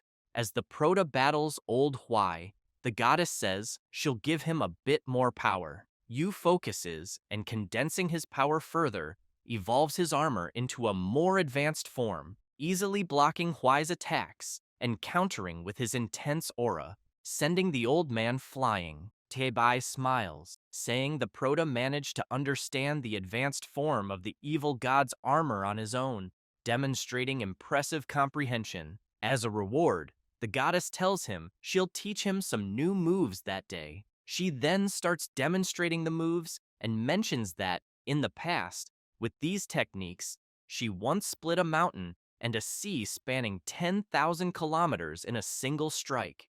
Yu summons his sword and uses the double-edged sword that cuts evil technique, repeatedly attacking old Huai's body and knocking him far away. However, Yu starts trembling and looking at his hand, comments that the move he just used is very powerful, but wonders why he's feeling a bit weak. Tai Bai explains that the technique is extremely powerful, but consumes a lot of energy, and he'll probably only be able to use it 3 times a day. Night falls, and as the Prota walks through his residence, he hears someone calling him. It's Zikin, who mentions she heard he signed up for the martial arts tournament. He bows to her and confirms that he did, adding that, who knows, maybe they'll meet on the platform. He asks for her understanding. Zikin takes a deep breath and says her father told her that her cultivation is rather ordinary and that there's no need for her to participate in the tournament. Therefore, she has decided to withdraw. Yu comments that it's a shame she's giving up, but expresses concern that the former city lord might also be disrespected by the major families because of this. He then asks Zikin if she would accept his help in her cultivation. She's confused and asks what he means. Yu places his hand on her shoulder and releases his power while she wonders about the sensation she's feeling, as it seems like a warm energy is continuously being injected into her body. Time passes, and the day of the tournament arrives. A cultivator announces that the long-awaited martial arts tournament has finally begun, and explains that the event will be fully supervised by a superior sent from the Tai dynasty, ensuring fairness and transparency. Yu reflects that the Tai dynasty covers a vast territory, spanning millions of kilometers, and that, in comparison, Longyuan City is merely a somewhat prosperous city. The tournament supervisor explains that, in the Tai dynasty, martial culture is prominent and that the top 5 participants in the tournament will receive generous rewards. First place will receive the precious ancient elixir he is holding, the Elixir of Infinite Gold. Tai Bai explains to the Proto that it's a golden pill of infinity and that, since her divine domain is in ruins, she can no longer create this type of pill. She then tells him that if she consumes it, it will replenish her divine power. The goddess tugs on the Prota's ear and tells him to listen carefully. She says he must win first place and offer her the golden pill, promising that if he does, she will continuously reward him. Yu responds that he already knows this and that. Even if she hadn't said it, his goal is also to be crowned champion. At that moment, one of the tournament organizers explains that, due to the large number of participants in this edition, an elimination round will first be held to select the true elites. All participants will be sent to a field located on the forest outskirts, filled with fierce and evil creatures. Yu wonders if the tournament organizers are trying to test them with monsters. Suddenly, Joe Rongi approaches the Prota and comments that, apparently, his bastard little brother has entered the competition. He says he hopes Yu doesn't get eliminated too early because he plans to make him kneel in front of everyone during the main competition. Yu walks away without saying a word, but thinks that his brother's aura has strengthened considerably and that Joe Mu has undoubtedly trained him. However, he knows that, regardless, with Rongi's current talent, it would be impossible for him to progress so quickly in such a short time. Later, in the evil forest, all the competitors are gathered, and one of the organizers explains that the area has already been surrounded by the rest of the organizers. He tells the competitors they can spread out and enter when ready. He then instructs everyone to wait there for a full 3 hours, and at the end, those still holding their tokens will advance to the next stage. Yu observes that the token he's holding contains a unique chi mark and cannot be forged. It becomes clear that the competition is very different from previous ones and has a much larger scale. Suddenly, the Prota hears someone shouting about monsters and soon sees a massive, fierce bear. Yu realizes that the monsters are indeed part of the test. The colossal bear begins attacking nearby cultivators, tossing them aside. Meanwhile, in another part of the forest, Joe Mu comments that this is the territory of fierce, evil creatures, and that many formidable beasts are roaming freely. He then wonders if using such beasts to test the participants will result in many casualties. He laughs, saying that the Overseer has a cultivation level of the 30th heaven, a realm where energy can be converted into living beings. The cultivator chuckles and remarks that the Zhou family patriarch is indeed insightful and correct. All those spectral beasts were created from his true spiritual energy. However, the tournament supervisor emphasizes that his cultivation has its limits, so the strength of the energetic creatures won't exceed the 15th heaven. Back where the Prota is, he attacks the fierce bear, slamming it hard against a large tree. Yu quickly realizes that the evil beasts are condensed with true spiritual energy, meaning they can cause harm but won't kill. The bear vanishes, and a pill appears in its place. Yu comments that people from that time are too soft and that the pill from the bear is a recovery pill, serving as a reward for defeating the creatures there. However, he knows it's a pity, as those pills hold no value to him. Suddenly, the Prota hears someone shouting that they've finally found him and that he'll pay for everything. It's Zhao Hongying, accompanied by his friends. Hongying remarks that the rules clearly state they must stay there for 3 hours, but they don't mention anything about not attacking other participants. Yu wastes no time and questions the young cultivator, asking if he wasn't supposed to be incapacitated. Hongying shouts that the Prota used dirty tricks against him last time and that it wasn't real skill. He then unleashes his power, frightening his friends, while yelling that when he was crippled, he felt so ashamed and angry that he wanted to commit suicide. He makes it clear to the Prota that if it weren't for the fire spirit revered by his family, which later manifested and granted him a divine pill, he feared he wouldn't have another chance in life to seek revenge. Hongying's friends tell the Prota he should regret offending Hongying. Without wasting time, the young cultivator uses the Zhao family's secret technique, the the power of the 14th heaven, blazing sun.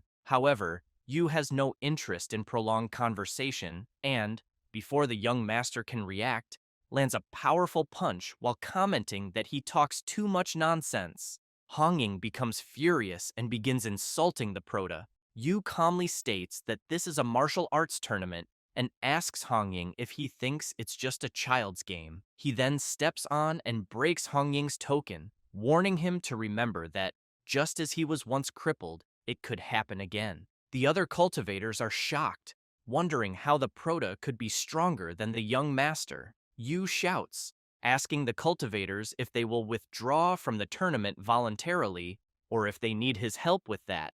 Tai Bai, intrigued, comments that the Prota is capable of crippling the brat directly in training, so why make it seem like a surprise attack?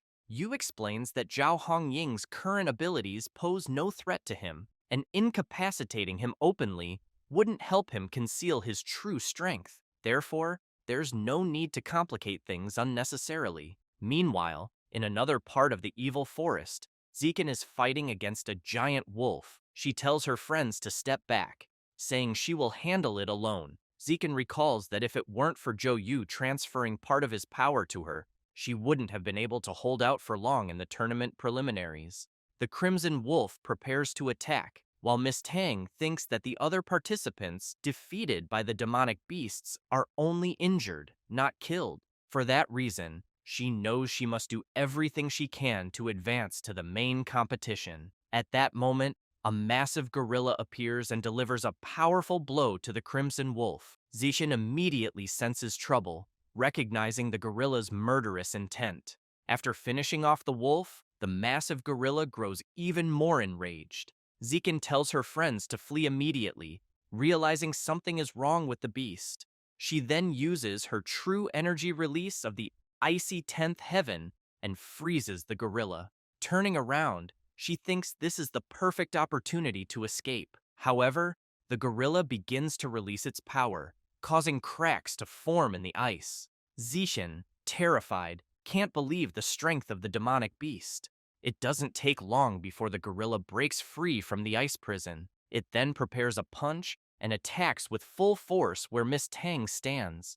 But as it lifts its fist, the gorilla realizes it hit nothing and is confused by what just happened. Yu had grabbed Miss Tang and saved her at the last moment. She immediately asks him what he was doing there. Yu explains that he sensed she was in danger. As they return to the ground, the Prota starts wondering about the gorilla and whether he should use his true abilities. At that moment, Zekin asks him to look up, pointing to a large firebird soaring above them. The bird lands in front of the gorilla, and the Prota comments that it's fine because apparently, the phoenix is also made of the true energy of the person who conjured it. He notes that it seems to be enough to scare off the massive gorilla. A girl hiding behind a tree observes the scene and thinks she initially wanted to test this Zhou Yu's strength. She wonders if he could be the one who invaded the forest and stole the fragments before. The Prota senses someone's presence and quickly asks who is there, but he realizes that the person has already escaped. He concludes that their speed is impressive and wonders if it could be another participant. Tai Bai laughs at the Prota and says he noticed it too late. Yu asks the goddess if she had already detected the person's presence, and, if so, why she didn't say anything earlier. She tells him to focus on the lesson, explaining that knowing the opponent's identity is crucial. Zekin approaches the Prota and asks what they should do since her energy is nearly depleted. She suggests they find a place to hide and wait for the other participants to be eliminated. Yu disagrees, saying that the competition isn't that simple and that it would be better to hunt the demonic beasts together. Elsewhere in the forest, Yang Shuanggen is excited, commenting that the demonic beasts have some interesting tricks. However, he knows it's a pity they still can't force him to reveal his true skill. Nearby cultivators are impressed by Yang Shuanggen's strength, remarking that he killed a 15th heaven demonic beast in less than 20 moves. They add that they hope not to encounter someone like him in the main competition. Meanwhile, in another area of the forest, Zhou Rongyi is holding a cultivator by the collar, demanding to know why he hasn't handed over all the pills he's carrying and withdrawn from the competition. The terrified cultivator quickly surrenders, saying he's quitting and will give up all the pills he has. With a sinister look, Joe Rongi states that it's too late for the cultivator to beg and that he won't just kill him, but will also wipe out his entire family after the competition. At that moment, the phoenix appears and warns Joe Rongi that punches and kicks don't have eyes, and injuring or killing an opponent during the competition isn't considered a violation of the rules. However, killing a participant who has already surrendered is strictly forbidden. Joe Rongui thinks to himself that these demonic beasts were definitely created by the envoy overseeing the tournament. Later, in another part of the evil forest, the Proto and Zekin arrive along with the other competitors. Zekin comments that she didn't expect so many people to be eliminated, while the Proto wonders if the tournament organizers deliberately allowed this many people to advance to the next round. When the cultivators notice the Proto's presence, they immediately start mocking him, saying they never expected the expelled failure of the Zhou family to make it to the next round. They suggest that he must have survived by hiding somewhere. The Tai Dynasty representative announces that the preliminary round has ended and that the 32 participants who killed demonic beasts are authorized to advance. Some cultivators, shocked, comment that they thought simply surviving until the end would be enough to move on, which is why they didn't kill any demonic beasts. The Tai Dynasty representative then declares he will announce the list of approved participants and begins with Yang Shuanggan, stating that he eliminated 18 demonic beasts, 2 of which were at the 15th heaven level. Next, the organizer announces that the lone cultivator Zhou Yu eliminated 22 demonic beasts, 5 of which were at or above the 15th heaven level. Hearing this leaves Yang Shuangyan stunned, as he didn't believe anyone would surpass him, let alone Zhou Yu. Then, she announces that from the city lord's mansion, Tang Zichen, she eliminated 11 monsters and can continue advancing. She gets excited, thanks the Proto, and says that thanks to him, she eliminated many monsters. Then, she asks if he already knew this would happen. Zhou Yu replies that he guessed, otherwise, it would be too advantageous for those who hid and waited for opportunities. At that moment, one of the cultivators points a finger and shouts, saying he wants to protest against Zhou Yu because he used dirty tricks to secretly attack Zhao Hongyung from the Zhao family during the tournament.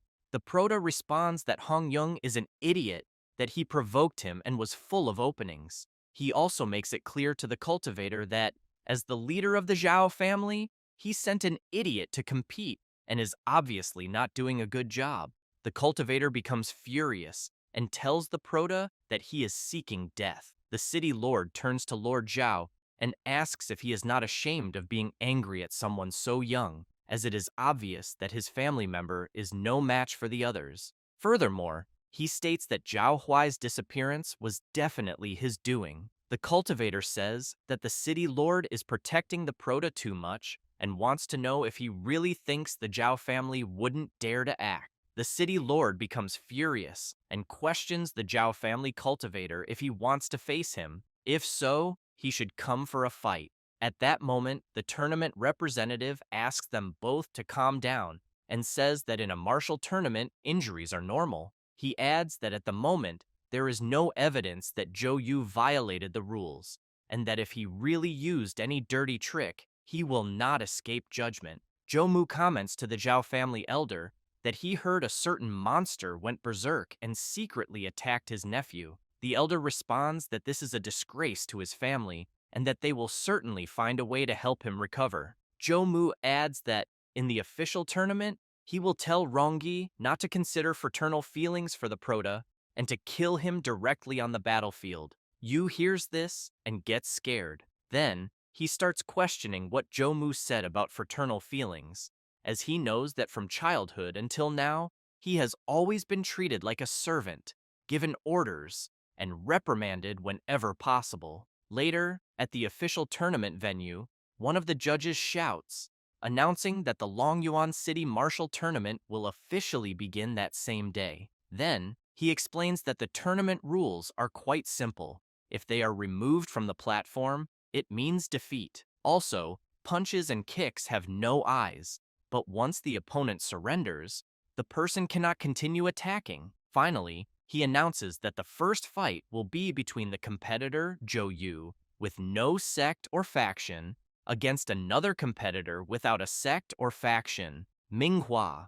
The people in the audience wonder who Manhwa could be, as they do not remember seeing her before. Others comment that they do not care about that because they know that, in any case, anyone who manages to reach the official tournament is definitely stronger than Yu, who relies on dirty tricks. Someone in the audience informs that off-field betting is now open and bets that young Yu will be eliminated in the first round. Tai hears the audience's comments and says he cannot believe such bets exist and that it is a shame he did not participate. Then, he comments that if the Prota bets all his assets on winning the championship, he will surely earn a lot. Yu, incredulous at what she just said, says he never expected a demon goddess to like gambling. The judge shouts, starting the fight, and they immediately face each other. Manhwa unleashes her 16th heaven power and tells the Prota that she does not think his passage to the preliminaries was luck. Then, she asks him to show his true power. Yu does not waste time, equips his battle armor, and unleashes his 10th heaven power. He tells the cultivator that it is obvious he will show his power. With that said, they both charge at each other. They clash their fists, creating an intense energy that spreads throughout the area. Then, both retreat. The Prota comments to his goddess that, as expected, with his 10th heaven power, he couldn't surpass hers, which is at the 16th. He then asks the goddess how he can defeat her. Tai says that others would be angry to hear what he just said, but emphasizes that Manhwa's absolute mastery is truly impressive. She then explains that absolute mastery is the precise control of strength and true energy, and that Manhwa's 16th heaven power is comparable to the 20th precisely because of her absolute mastery. Yu advances and says that this is very interesting, that he will also take the opportunity to practice his absolute mastery, and that the 16th heaven may not be at its full strength. At that moment, one of the Zhao family members is commenting to the tournament official that he knows this Manhwa has 16th heaven strength, but in reality, she won't be able to defeat Yu, who only has the 10th heaven power. The representative disagrees, saying that in the test, Manhwa left a 7-centimeter crack in her true stone, and that, at that time, she only used the strength of the 15th heaven. He adds that, in her realm, she can already be considered someone with immense talent. However, he becomes intrigued while observing the fight and wonders how it is possible for Yu to fight against Manhwa, who surpasses him by 6 layers. He then speculates whether the Prota hid his true strength during the tests. The representative is surprised and considers the possibility that the Prota only used half of his level during the tests, making it unsurprising that he managed to kill so many monsters during the preliminaries.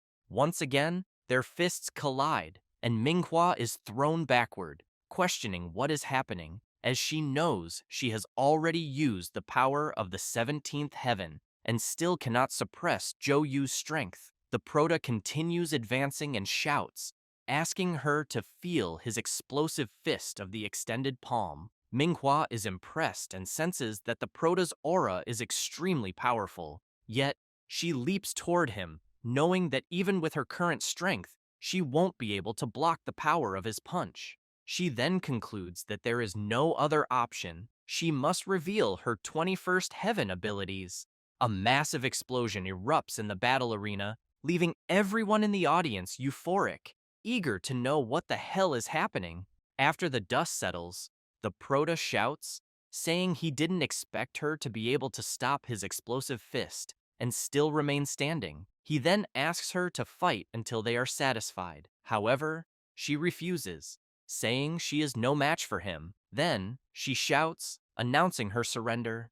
Yu is surprised by her decision and questions what went through her mind. The cultivators in the audience are shocked and wonder if they heard correctly that she actually surrendered. The tournament representative stands up and shouts at Manhwa, reminding her that she knows the rules. Once she verbally gives up, she cannot take it back. The audience begins shouting, wanting to know what is happening and whether young Jo Yu used some dirty trick. As they assumed Manhwa would easily win, she turns and begins to leave the battle arena, thinking that what the Prota just used is a lost death technique of the evil goddess, and that, in reality, the goddess's fragment is inside him. Therefore, she must find an opportunity to deal with him and recover the fragment. At that moment, her mask cracks, and she is startled. She considers that, evidently, she won't be enough alone. That's why she thinks she must ally with several demon kings,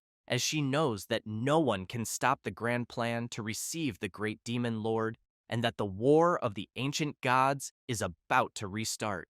The battles continue, and Tang Zichen is announced as the winner of her fight.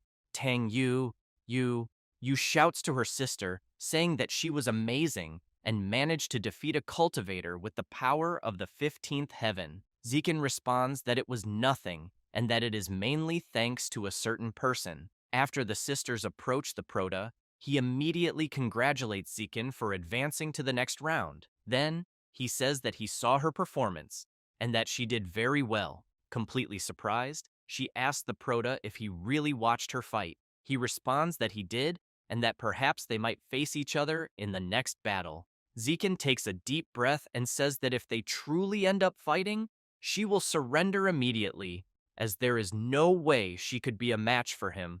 Jo Yu laughs and questions whether she has no confidence at all, and if, by any chance, she wants him to infuse her with a little more of his true energy.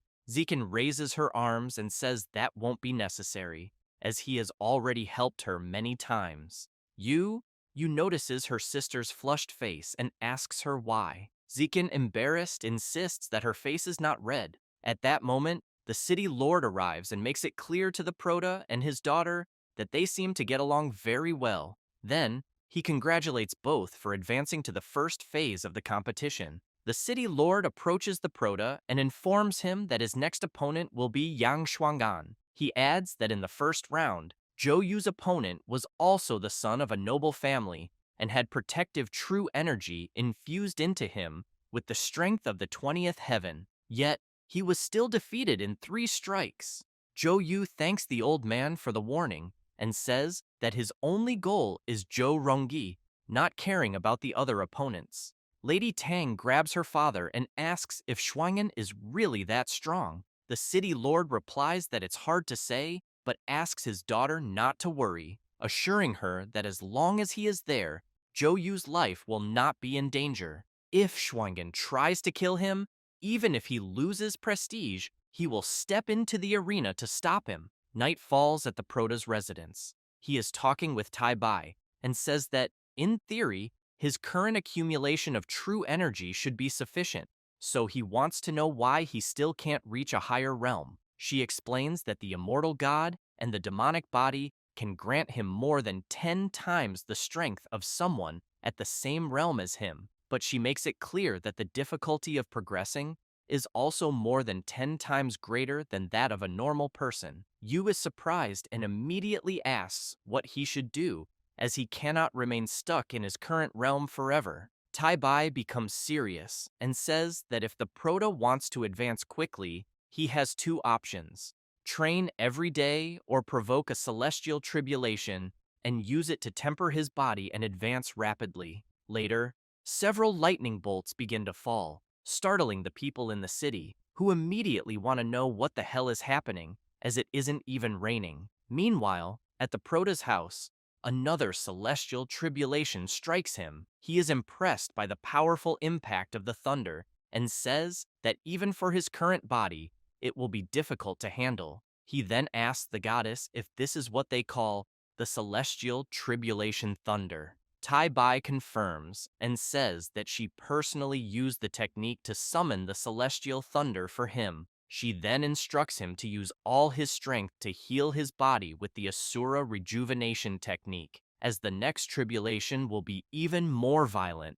It doesn't take long before another tribulation strikes. The Prota tries to endure it and says that it is extremely powerful, as the rate at which he replenishes his true energy can barely keep up with his consumption. He then asks the goddess when this will stop. She responds that she doesn't know, and that once the celestial thunder is released, it doesn't stop easily. She then tells the Prota to prepare for the next strike. Meanwhile, at the Zhou family residence, Zhou Mu observes the tribulation and comments that Yang Shuanggan's strength has exceeded his expectations.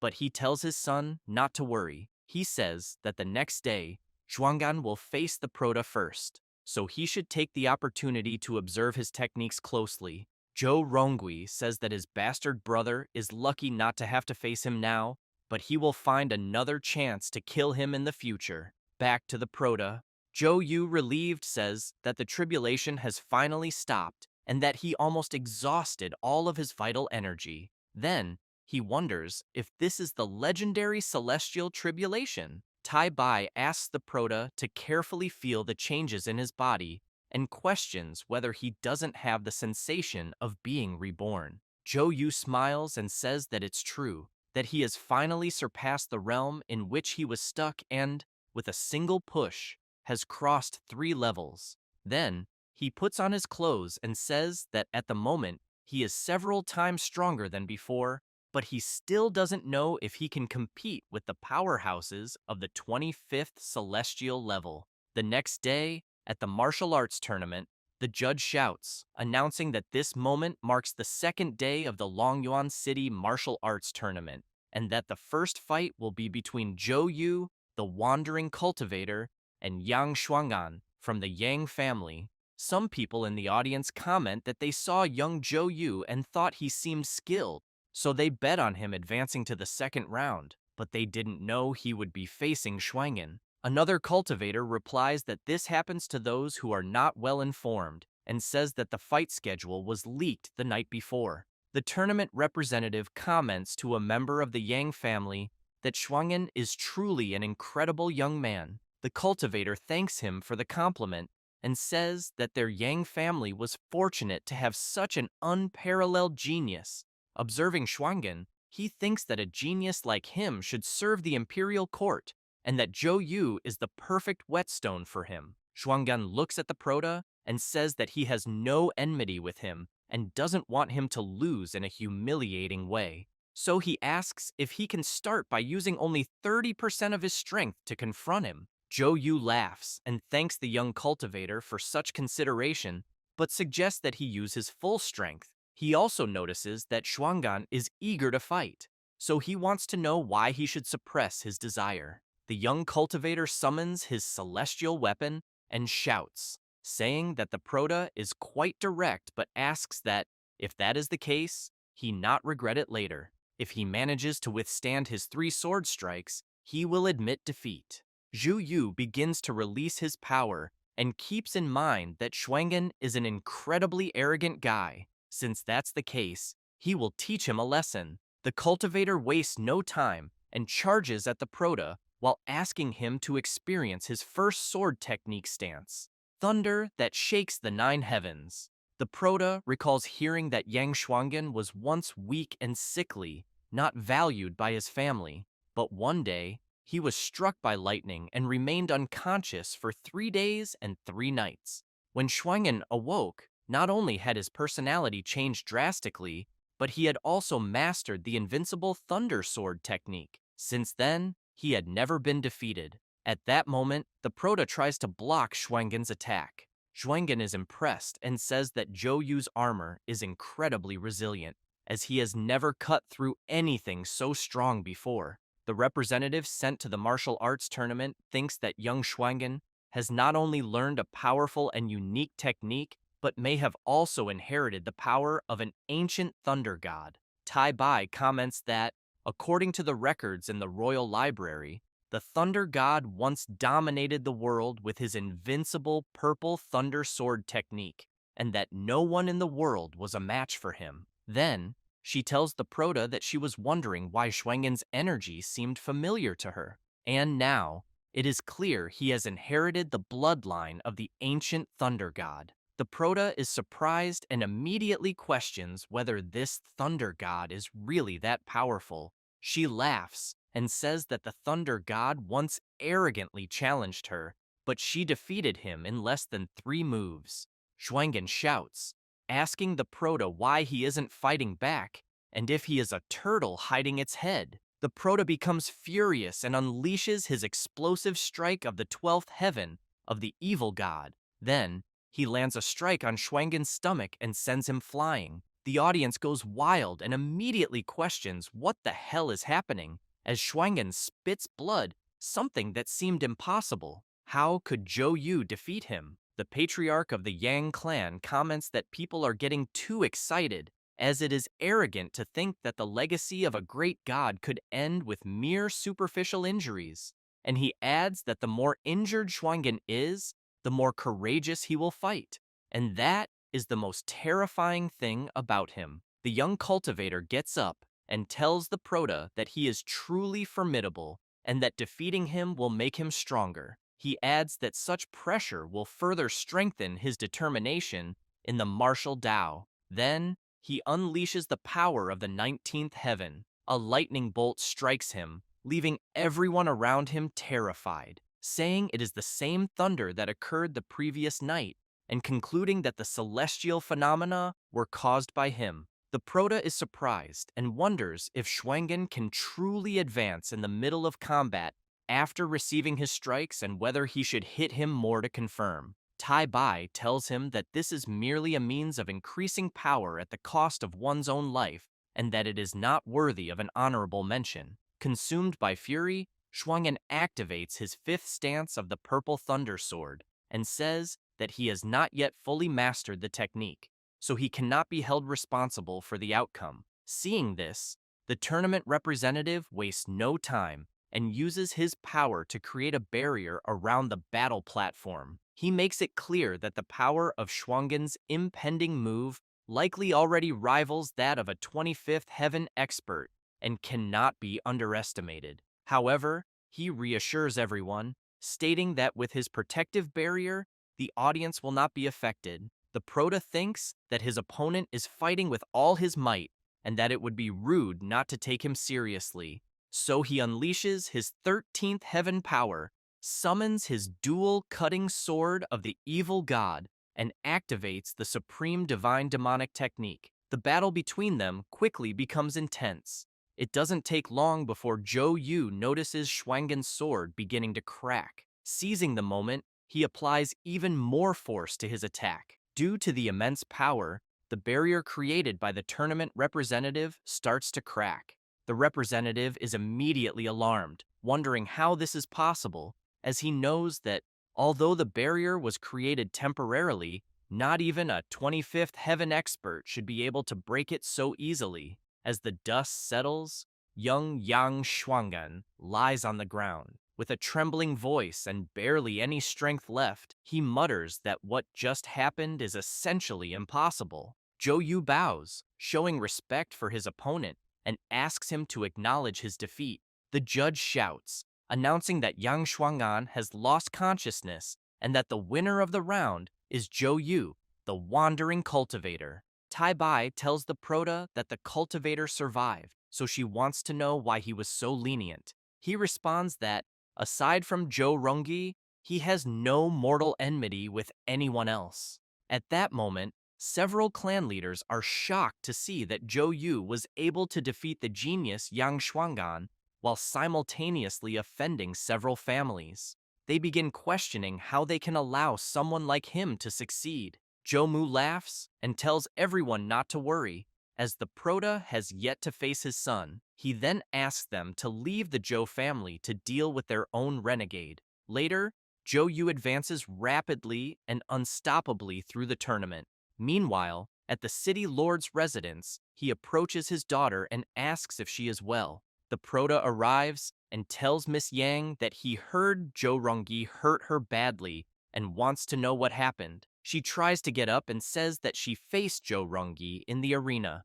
At first, her performance was mediocre, but she knows that suddenly he tried to kill her and that without the protection the Prota gave her, she would have died instantly. The city lord informs the Prota that his next match is the final against Joe Rongi and advises him to surrender because revenge can wait. Joyu is intrigued and questions the city lord about why he is so concerned. The city lord tells him that his power has reached the peak of the 25th heaven, but the power that Joe Rongi displayed for an instant in the arena surpassed even his own. The Prota says that this is impossible and that he may avoid other cultivators, but he will never forgive Joe Rongi. Zichin questions the Prota about what his brother did to him in the past. Yu explains that since childhood, Rongi mistreated him for being the son of a concubine. But that wasn't even the worst part. The unforgivable thing was that his mother, the main wife, harassed his own mother until she died of sorrow. Then, he smiles and says that, besides that, this isn't just his revenge. He states that his despicable brother injured Ziken, so he must also take revenge for her. The next day, at the tournament grounds, the judge shouts, announcing that on this day, the grand final of the Longyuan City Martial Arts Tournament will take place, featuring Zhou Rongui of the Zhou family versus the Wandering Cultivator. He then asks both to begin the fight. However, Rongui shouts, asking them to wait, and accuses his bastard brother of daring to seduce his own sister-in-law. Then, the young cultivator says that their father spared the Prota's life, abandoning him to his fate. And not only did he ruin the Zhao family's prodigy, but he also injured young talents with feudal methods, something absolutely unforgivable.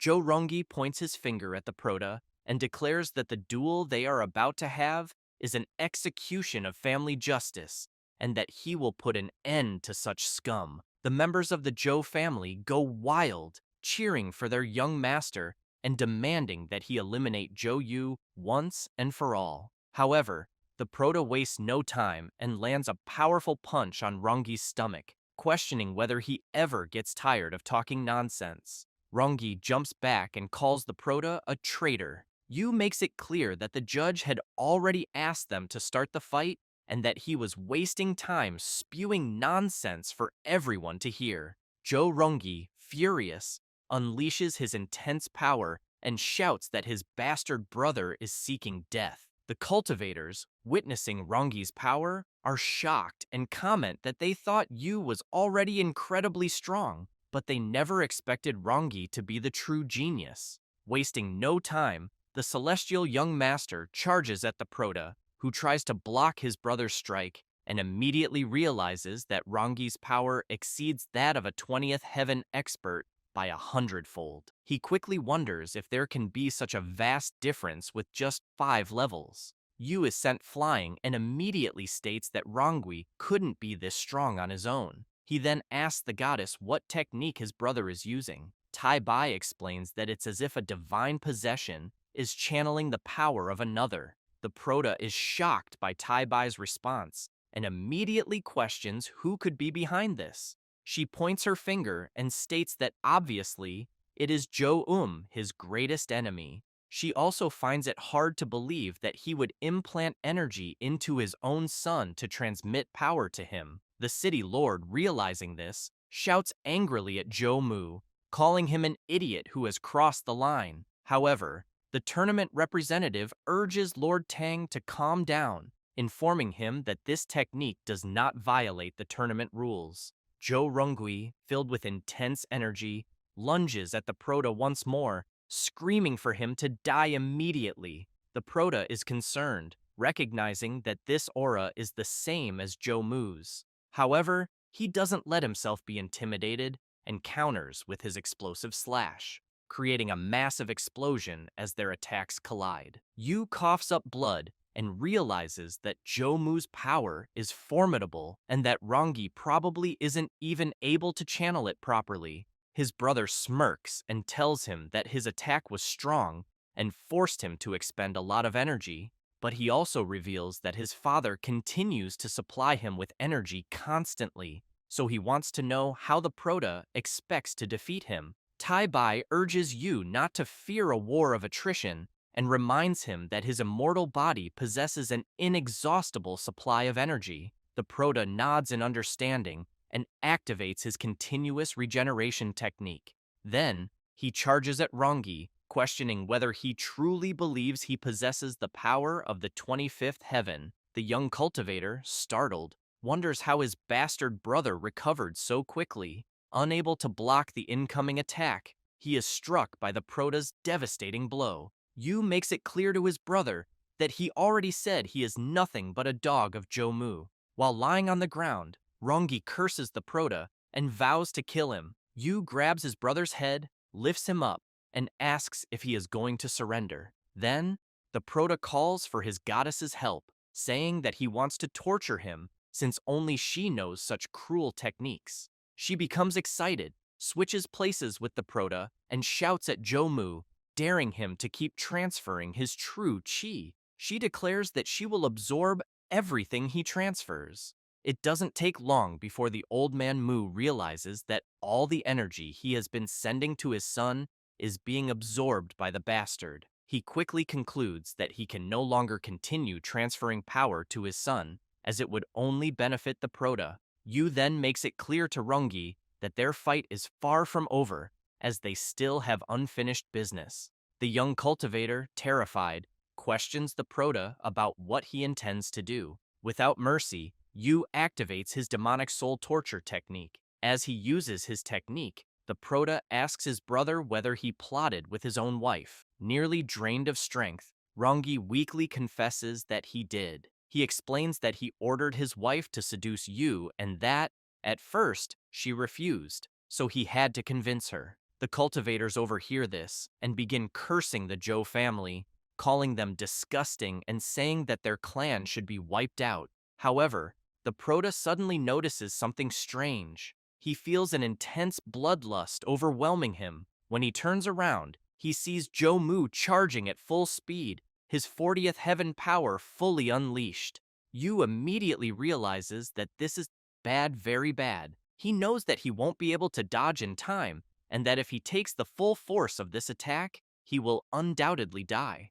As Jomu advances, the Prota recalls having heard that everything a person sees before dying appears in slow motion. He then questions whether this is what he is experiencing. However, he soon realizes that the cultivator somehow seems to be slowing down, as if everything around him has stopped moving. Taibai tells the Prota that this is her doing, and that she used her divine power to stop time. As she runs away, Taibai explains that it is merely a trick, and that anyone above the 75th level can do it. She adds that it will only consume the little divine power she has left, as most of it has already been used. The goddess also makes it clear to the Prota that his father is incredibly strong, and that, even in her time, he would have been considered extraordinary. She then states that, at this moment, the Prota only needs a single punch to die, and asks if he still wishes to continue his revenge. Zhou Yu becomes enraged and shouts that Zhou Mu is not his father, and that, no matter how strong he is, he will definitely kill him and avenge the Zhou family. He then asks for his goddess's help. She smiles and tells him that it depends on him, as he will have to become an excellent tribute, sufficient for what he desires. After Tai Bai restores time to normal, a massive explosion erupts in the battle arena, causing everyone in the audience to wonder what the hell is happening and whether the head of the Zhou family has lost his composure.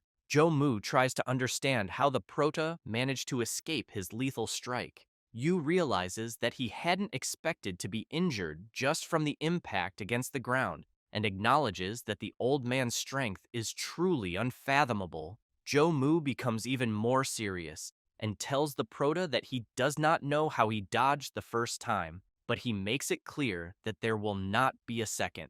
At that moment, Lord Tang shouts, asking Mu if he is not ashamed of interfering in the competition in front of everyone, and how he dares to try to kill a competitor in the presence of the dynasty's envoy. However, the representative rises and makes it clear to Lord Tang that he should settle his personal disputes outside the stage because the match is not yet over, and he is breaking the rules. The old Mu states that, according to the rules, no one can attack an opponent who has completely lost consciousness, and that, clearly, his bastard son is torturing Zhou Rungi. He then points to his son's fallen body and claims that Zhou Yu used some kind of evil technique to control him and tarnish the reputation of their family. He adds that the strike he just launched was merely a warning, and that if he had been serious, Yu would never have been able to dodge it. The Proto laughs and tells Zhou Mu that his face is indeed as thick as a city wall, full of lies. But he knows the truth, so he asks if Mu dares to say that he was not behind the attack on the city lord. Zhou Yu looks at Rungi and tells him that he was lucky to escape with his life, but makes it clear that he will kill him in the future. And not just Rungi, but also Zhou Mu. The old man becomes furious with the Proto and questions whether he really thinks he will not be killed that same day. The representative intervenes and orders both of them to stop arguing, warning that he will teach them both a lesson if they continue. Zhou Mu picks up his son and tells the Proto that he was lucky this time, but will not be so fortunate next time. Then, the representative raises the Proto's arm and shouts, announcing that the winner of the Longyuan City Martial Arts Tournament has been decided. The young Zhou Yu, the wandering cultivator. Lord Tang is pleased and comments that he already expected this from the Proto. The representative informs Yu that there are many rewards for the martial arts tournament, including hundreds of Dao replenishing Qi medicines and 10,000 spiritual stones. However, he believes that what the Proto desires most is the golden pill. One of the cultivators presents the prize to the Proto, and Tai Bai is immediately impressed, saying that this is indeed what she wants. The representative also remarks that the Proto seems to have had incredible fortune, considering that he managed to surpass someone from the 25th heaven while being only at the 13th, like Rangi. This is truly impressive. The goddess whispers into Yu's ear, telling him not to worry, and revealing that no one below the 50th heaven can detect her. The Proto responds yes to the representative and explains that he has obtained an ancient legacy. The cultivator reassures him that there is no need to be nervous and states that it would be a waste for someone with his talent to die fighting against Zhou Mu. He then asks if the Proto would consider serving the imperial court, as they could mediate the conflict between him and Zhou Mu. Yu thanks the representative for such kindness, but makes it clear that he intends to resolve his issues with the Zhou family on his own. He adds that if he trusted the imperial court, he would have a sponsor, but he would also be under strict surveillance. He then warns that Zhou Mu is very powerful and ambitious, and that they should be cautious of him. As far as he knows, Zhou Mu once collaborated with a cult to assassinate the city lord, and he can provide evidence of this.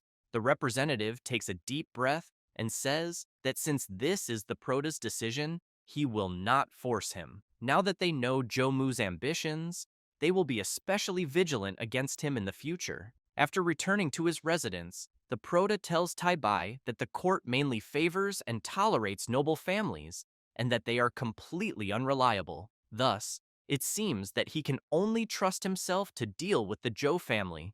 The goddess says that's fine, asks him to stop with the idle talk, and orders him to hurry up and offer her the infinite golden pill. He hands her the pill, and after consuming it, the goddess immediately comments that the power of the ancient Dao medicine is making her feel wonderfully better. However, she laments that such a thing is so good, but, unfortunately, lasts very little. The Proto, feeling awkward, asks if she is obsessed with pills. She then reveals that her previously depleted divine power has been fully replenished, and that her divine domain, which was nearly broken, has started to repair itself. She explains that her divine domain, previously destroyed and reduced to only 1%, has now been restored to 2%.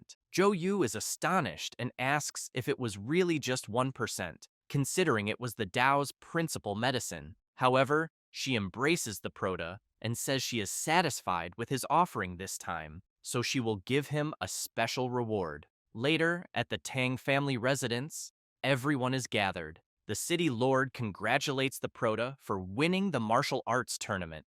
Even though he is an independent cultivator, His victory has dealt a strong blow to the arrogance of the noble families and has brought them great honor. Ziken mentions that, although he lost to Rongi, he still placed in the top 5 and reached the semifinals thanks to Yu's guidance. Because of this, he wishes to reward him. Yu smiles and says it was nothing and that he does not need any reward. However, Taibai interrupts and asks him to wait a moment, pointing out that the 4th place reward is the Azure Water Protection Ring. It is said to be a relic of the ancient water god, and although that god is not very powerful, nothing with divine power should be wasted. Knowing this, Yu tells Zichen that since she insists, he will accept the reward. Lord Tang then tells the Prota that although he knows Yu has gained a lot of fame from the tournament, he is also aware that he has severely offended the Zhou family. He asks what the Prota's plans for the future are.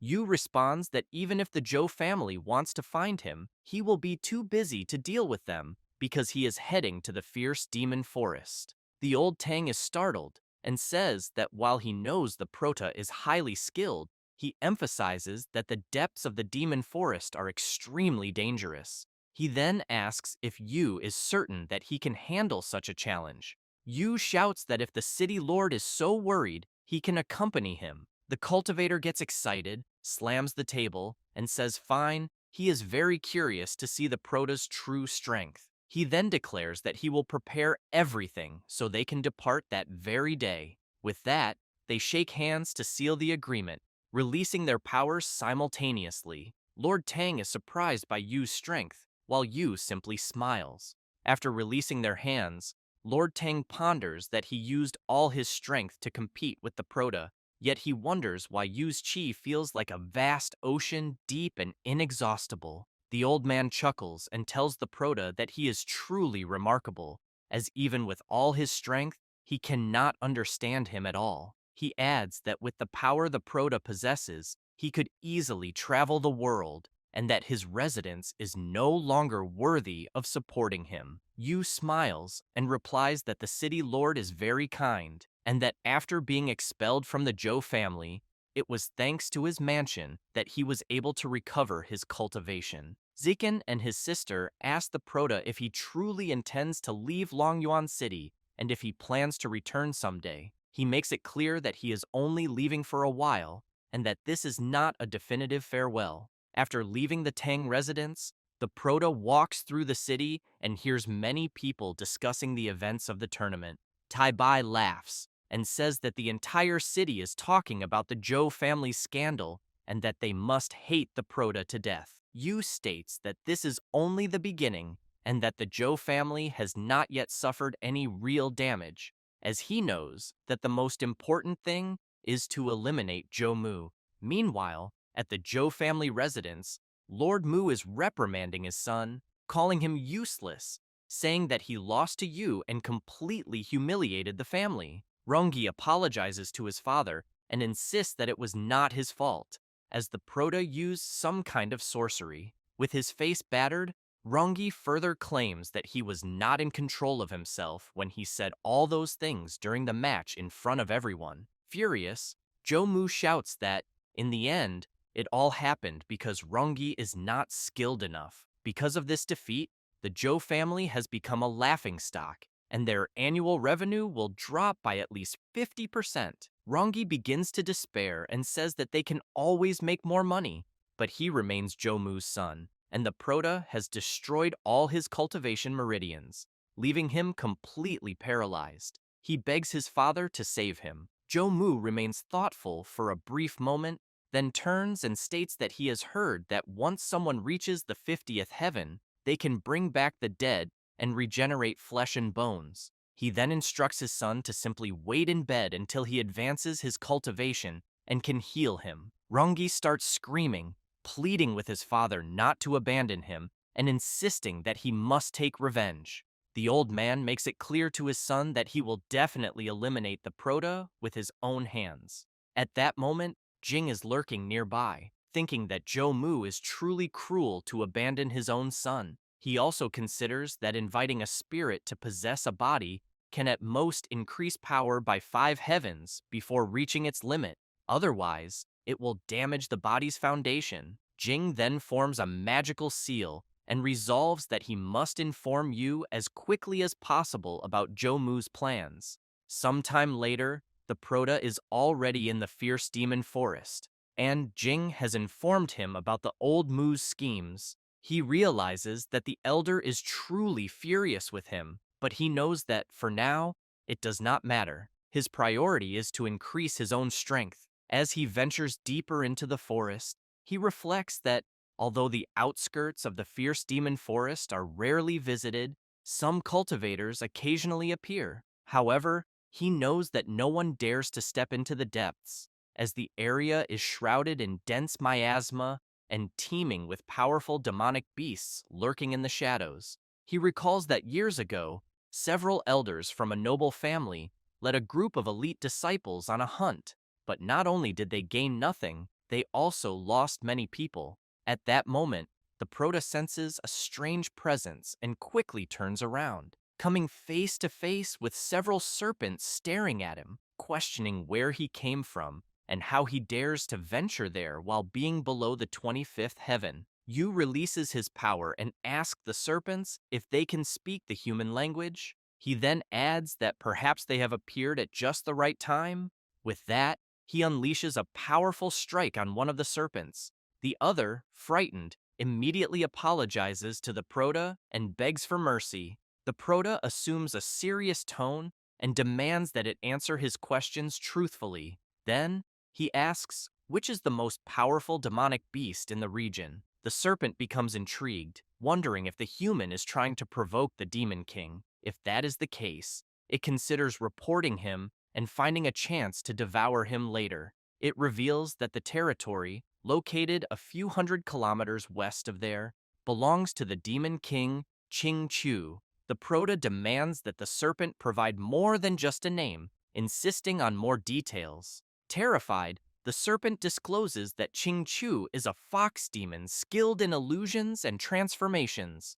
It adds that it has heard rumors that he is recently planning something major related to the demon god. Yu thanks it for the information and, without hesitation, delivers a fatal strike, eliminating the serpent. Afterward, he forms a seal and begins offering the bodies to his goddess.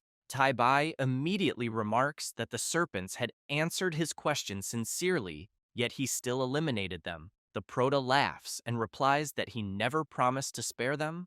Besides, he questions how many people that serpent must have already killed. After offering the serpents as a sacrifice, he reflects that killing a demonic beast close to the 25th heaven can yield a mid-grade blood chi pill, something even elders of great families struggle to obtain. Because of this, he knows he needs to hunt more demonic beasts.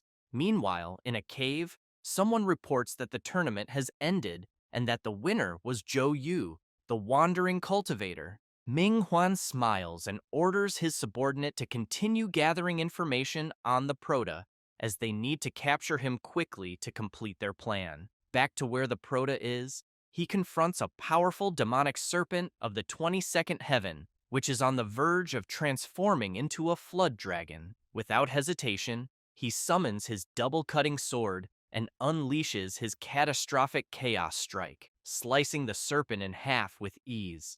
The Proto remarks that he has already sacrificed several demonic beasts above the 20th heaven, and that, at the moment, his realm has reached the peak of the 14th heaven. However, he is puzzled because he is having difficulty locating the strongest demonic beasts. Tai Bai laughs and tells him that whenever he encounters a problem, he should turn to her. The Proto notices that she is eating something and immediately questions her about it. She reveals that she is devouring the jade pendant of the water god.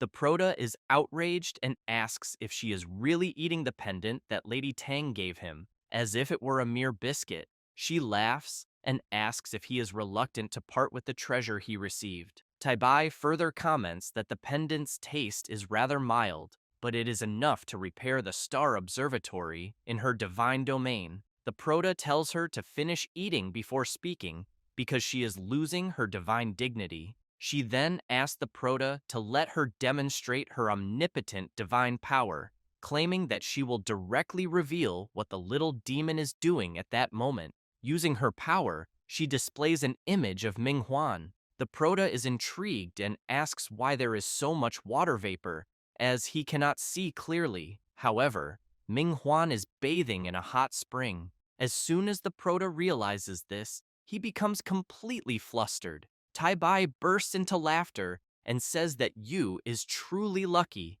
She then calls him a pervert. While continuing to observe Ming-Huan, Yu feels uncomfortable and Tai Bai tells him to relax, explaining that Ming-Huan cannot perceive that she is being watched. Yu turns away and declares that, although she is his enemy, he will not spy on someone taking a bath. He then asks the goddess to please help him continue monitoring her in a more appropriate manner.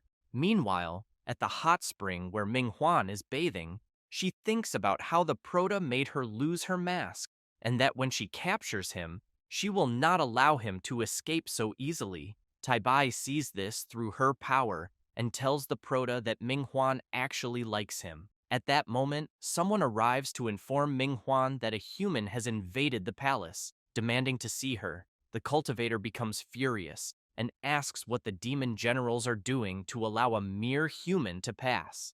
The servant informs Ming-Huan that the human is extremely powerful and that they cannot stop him. Moreover, for some reason, they have been unable to contact the demon generals stationed outside. Tai Bai laughs and explains that this is because all of them were killed by the Prota, which is why no one can respond. The girl further informs Ming-Huan that the intruder claims to be from the Zhou family. As she dries herself, Ming-Huan wonders how the Prota has the audacity to come see her and whether he has discovered her true identity. After returning to her palace, Ming-Huan comes face to face with a cultivator who quickly introduces himself as Li, a humble servant of the Zhou family. The demon queen is disappointed to see that it is not the Prota who has come. Annoyed, she shouts that this human is far too arrogant and demands to know how he dares not kneel before her. She asks if he truly believes she would not dare to kill him,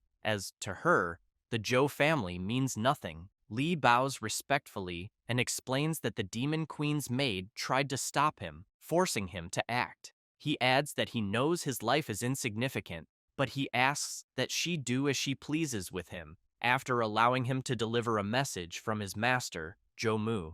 Observing everything through Tai Bai's power, the Prota comments that he remembers Butler Li and knows he is fiercely loyal to Zhou Mu, holding a high position within the Zhou family. He also recalls that, in the past, he could not see through Li's cultivation, unaware that he, too, was a master. Li gives a sinister smile and states that he has heard that the demon tribe once had an ancient demon god who unfortunately fell. He further claims that he knows Ming-Huan has been gathering sacrifices to revive him, which is why Zhou Mu is very interested in this ritual, hoping to cooperate with her. Ming-Huan shouts that the resurrection of the demon god is a momentous event for the demon tribe and demands to know what right humans have to interfere. Li admits that she is correct, and that any attempt at cooperation based on schemes and manipulation would yield only half of the expected results. Therefore, he reveals that his master wishes for Ming-Huan to become his concubine, as this would make it easier for them to work together as a family. Ming-Huan points a finger at Li, her fury surging, and demands to know if Zhou Mu truly believes she will accept becoming his concubine. She then makes it clear that she will kill the cultivator for delivering such an offensive proposal. Li, however, pulls out a document from his robes and declares that Zhou Mu personally wrote that marriage contract. Ming-Huan becomes even more enraged and prepares to attack the cultivator. However, she suddenly hesitates, questioning why her fire cannot burn a mere marriage contract. The document falls to the ground, and Ming-Huan wonders how Zhou Mu could be this powerful. The contract then transmits the elder's words, stating that he knows she believes he is unworthy of her. Therefore, he left a single thread of qi within the marriage contract so that she could experience the difference in their strengths. Ming-Huan collapses to her knees realizing that just a single strand of chi was enough to leave her completely immobilized. She then questions how she, a demon queen, could be submitting to a mere human. As Ming Huan trembles on the ground, Li approaches and reassures her that everything is fine. He then requests that she accompany him to meet his master in person. However, someone suddenly arrives, shouting for him to wait. The Proto appears and declares that he was the first to take an interest in her, instructing the cultivator to inform Jomu to prepare himself. As he walks forward, Yu tells Li that it has been a long time since they last met. Ming Huan, still kneeling, questions what he meant by, "I liked her first," and demands that he stop speaking nonsense.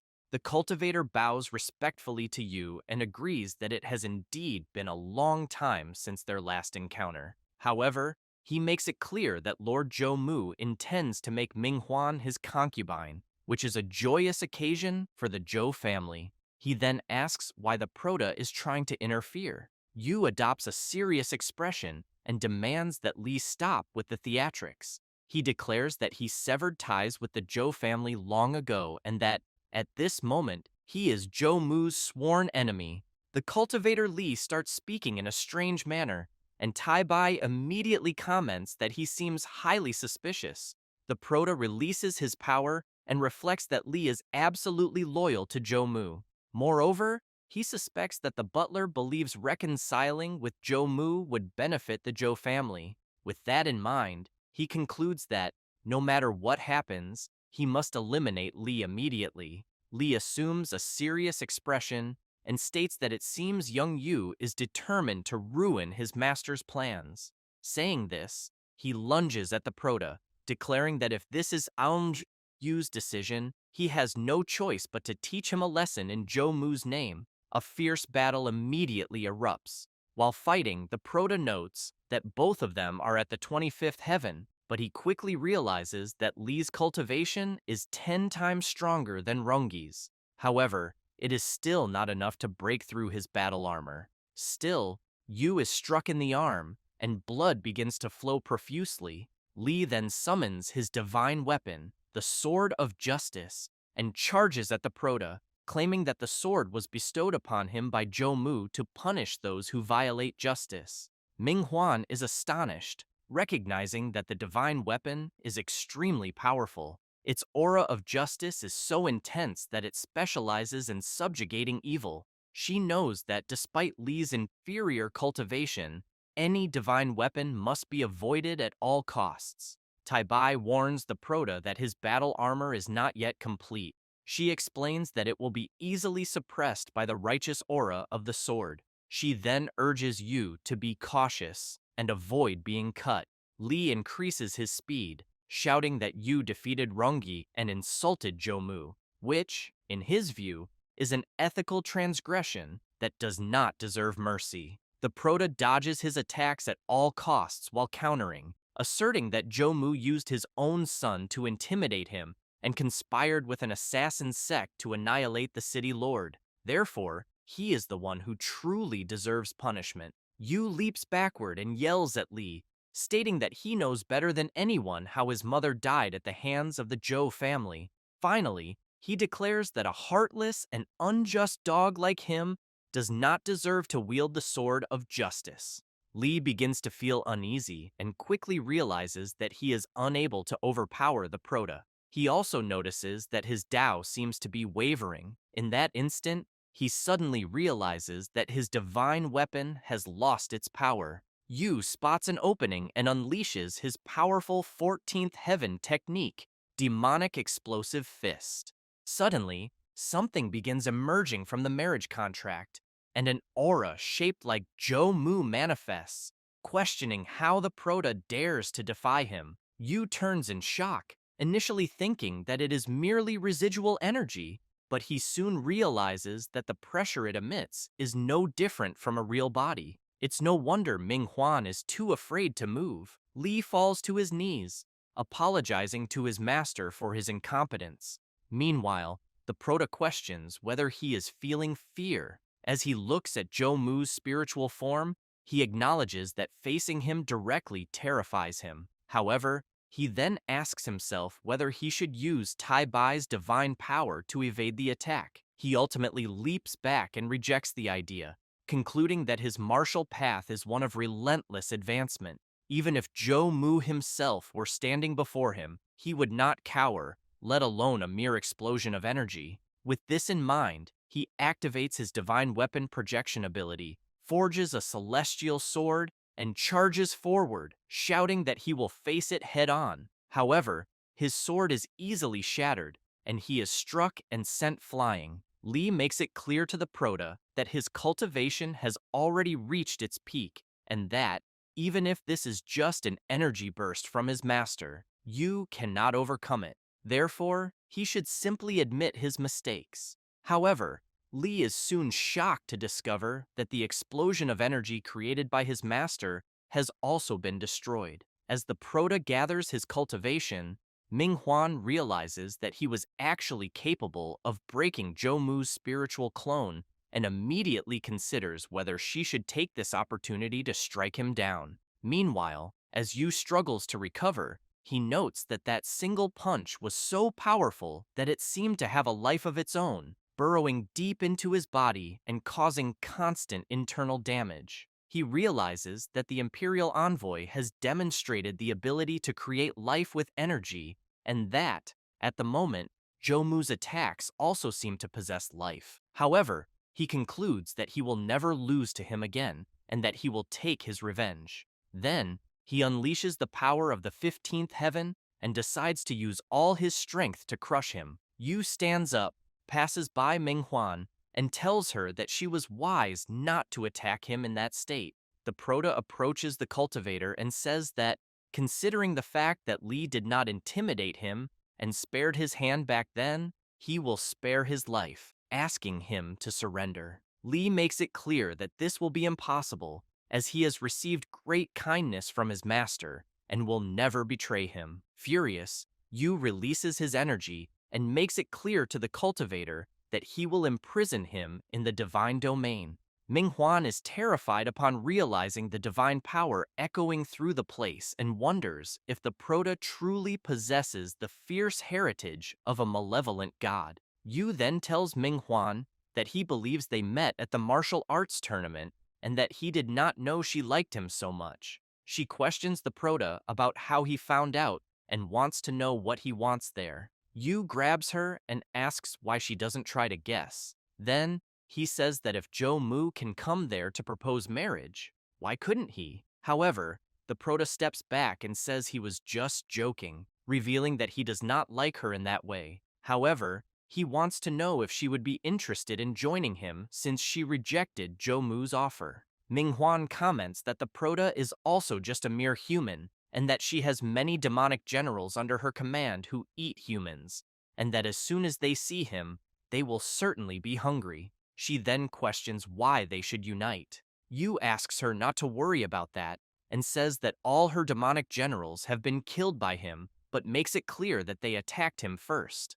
She is surprised, and screams that she now understands why her generals did not come to help her. Then, she accuses the Prota of being responsible for it. The Prota crosses his arms and questions her if she will avenge them. However, she smiles and asks the Prota to forget about them, saying that they were not her friends, only served her, and that since they sought death, she cannot blame him. Then, she approaches the Prota, places her hand on him, and says that since he is so powerful, she will follow his orders from that moment on, and that if he has any requests, he only needs to say them. However, she keeps in mind that every man has his weakness, and since the Prota is young, she intends to stay with him for now and find an opportunity later. With this in mind, Ming-Huan turns and leaves.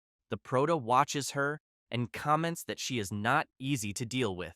Tai Bai remarks that foxes are always scheming. Later, in the divine prison domain, the Prota goes to Lord Li and tells him that he is the second person to appreciate the prison. The cultivator bows to Yu, congratulates him, and says he did not expect him to have inherited a true divine legacy. He states that knowing about such a fortuitous encounter, if the Prota were willing to return to the Zhou family, he would certainly make it even more powerful. Yu, irritated, asks Li to drop the act and makes it clear that he is only sparing his life because he did not intimidate his hand in the past. Then, he demands that he surrender and reveal everything about Mu. Li leans on his sword, stares at the Proto, and says that surrender is impossible and that he will submit to no one but his master. Then, he shouts that Mu is his paradise, and that no matter how powerful the Prota's inheritance may be,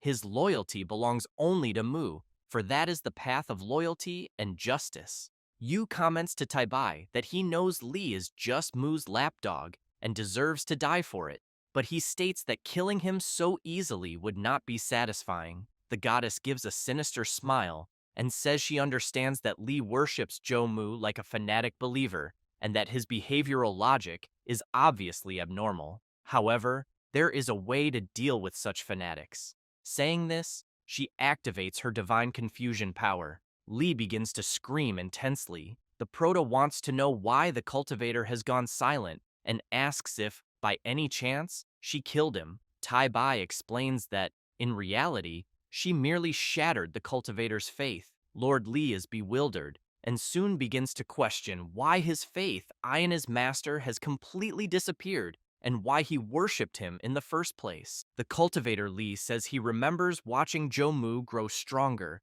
and become more resolute. Unconsciously, he believed Mu was omnipotent and worshipped him like a god. However, he later realized that no matter how much dirty work he did for him, his heart never wavered because he believed Mu was always right. Tai Ba explains that Mu must have used a secret mental technique on Li a long time ago to make him a faithful believer, and that such a man is truly ambitious, wanting to become a living god. Yu once again asks Li to tell him everything about Mu and what he is planning. The old man says it is too late, that he believed in his master for half of his life, and now his faith is completely shattered, to the point that he has even lost the will to live. However, he confirms that it is exactly as Proto guessed. Mu collaborated with the demon race and conspired with the corpse sect, all to obtain the method of becoming a god. Then, he crawls toward Proto and confesses that he has several sons working for the Zhou family. He begs that when Yu takes revenge on them in the future, he spares his sons' lives. Proto makes it clear that if they do not resist, he may spare them, but if they oppose him resolutely, he will show no mercy. At that moment, Li's body begins to emit an intense glow. While thanking Proto, he says that Yu is right, that Mu is not worthy of being his father. Tai Bai is surprised and asks Proto if the old man died so easily, then questions whether they should at least bind his soul. Yu takes a deep breath and asks the goddess to let him reincarnate. However, he notices that the sword left behind is of really good quality and decides to keep it. At that moment, a soul emerges from the sword and orders the demons not to even think about subjugating it, as it is a divine weapon of justice and will never submit to evil. Both Proto and Tai Bai are startled. Yu immediately asks the aura if it can really take human form. The goddess explains that the sword is a spiritual divine weapon of good quality and that destroying it would be a waste. However, she binds it and makes it clear that this is her divine domain and the sword has no choice. Tai Bai asks Proto to let her take the sword's soul, as she will train it well and definitely make it obedient to him. Sometime later, night falls. In the Demon Queen's palace, a servant informs Minghuan that they will arrange for Zhou Yu to stay there. However, she says that he refused their offers, asking not to be disturbed in his cultivation. Minghuan takes a deep breath and says that he is certainly not easy to deal with. She then tells the servant to ignore the matter for now. At that moment, several lightning bolts begin to strike from the sky, frightening the Demon Queen's servant, who wonders why it suddenly started thundering so much. Minghuan tells her not to panic and says that it may be a certain person. Outside the cave, there is an impatient man. He laughs and shouts, telling Minghuan that he is there. After destroying the entrance, the warrior questions Minghuan about why she did not come out to greet him, emphasizing that it is rare for him to visit her. She shouts, saying that it is too windy and stormy outside, then questions what he is doing there. The warrior laughs and says it is obvious that he is there for something important. He reminds her that they agreed to sacrifice to the demon god, and that everyone is ready except for her. At that moment, a spirit wolf rushes behind Minghuan at high speed, agreeing with the warrior and saying that she claimed to have prepared fragments of an ancient fierce god.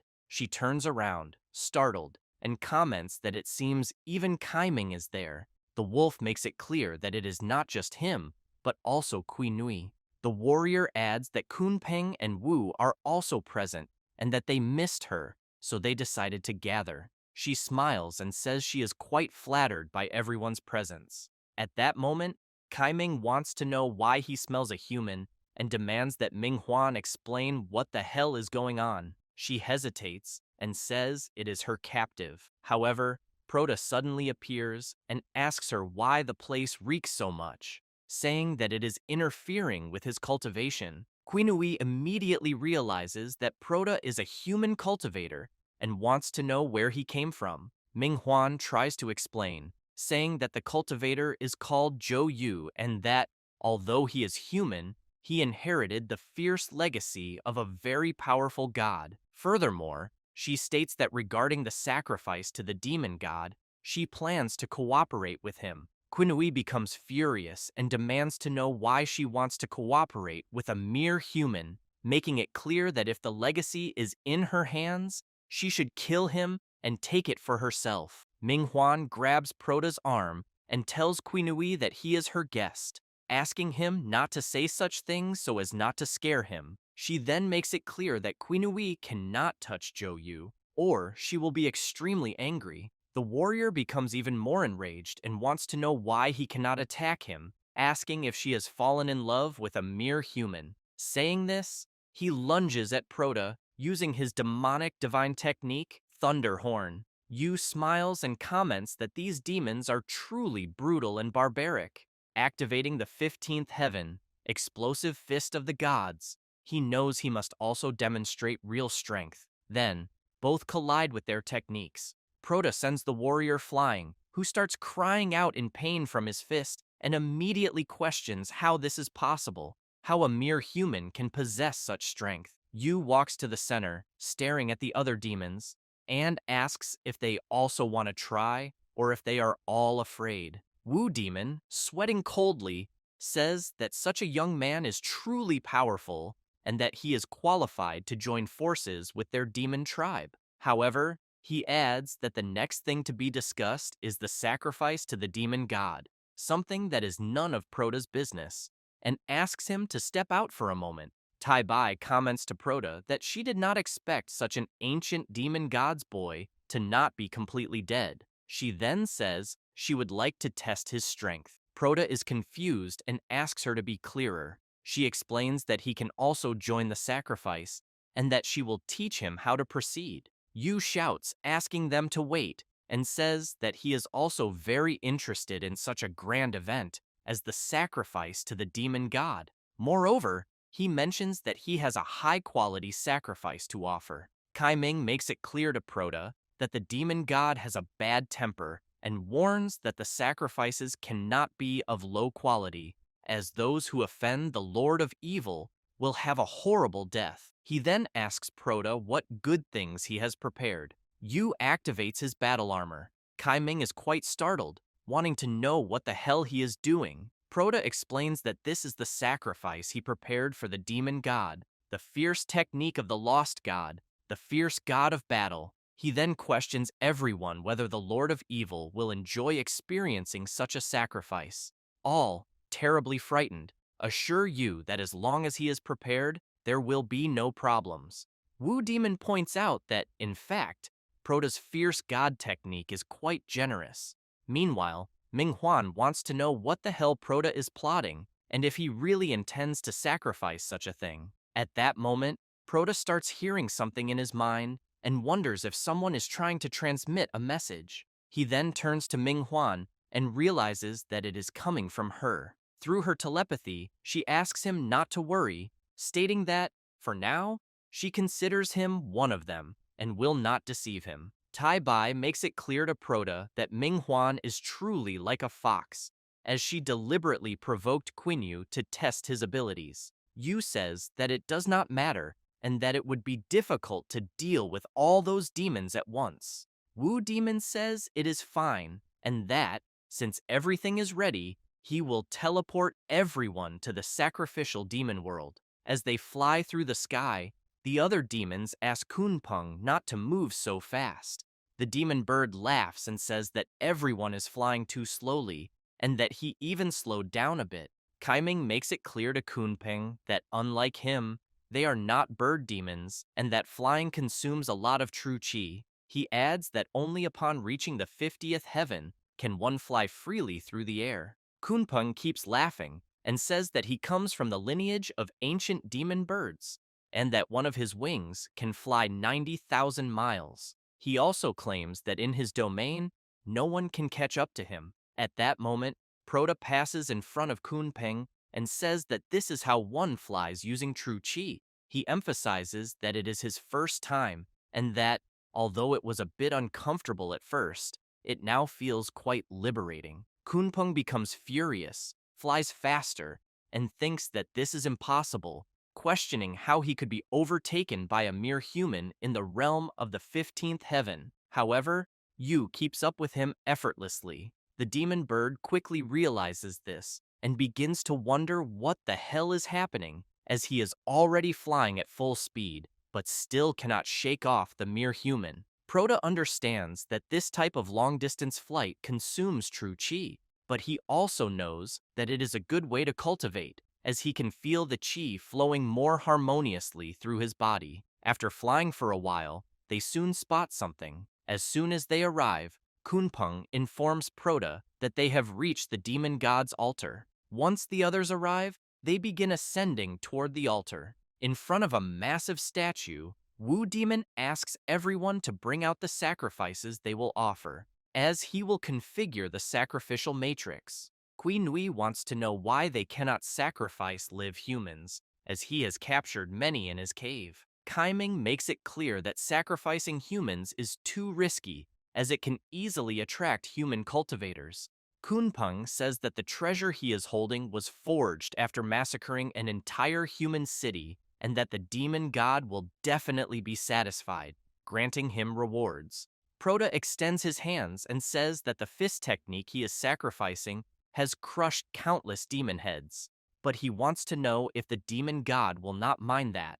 Kunpeng calls Proda insolent, but Wu Demon says it is fine and that the sacrificial ceremony is about to begin. He then asks everyone to remain silent and prepare to offer their sacrifices.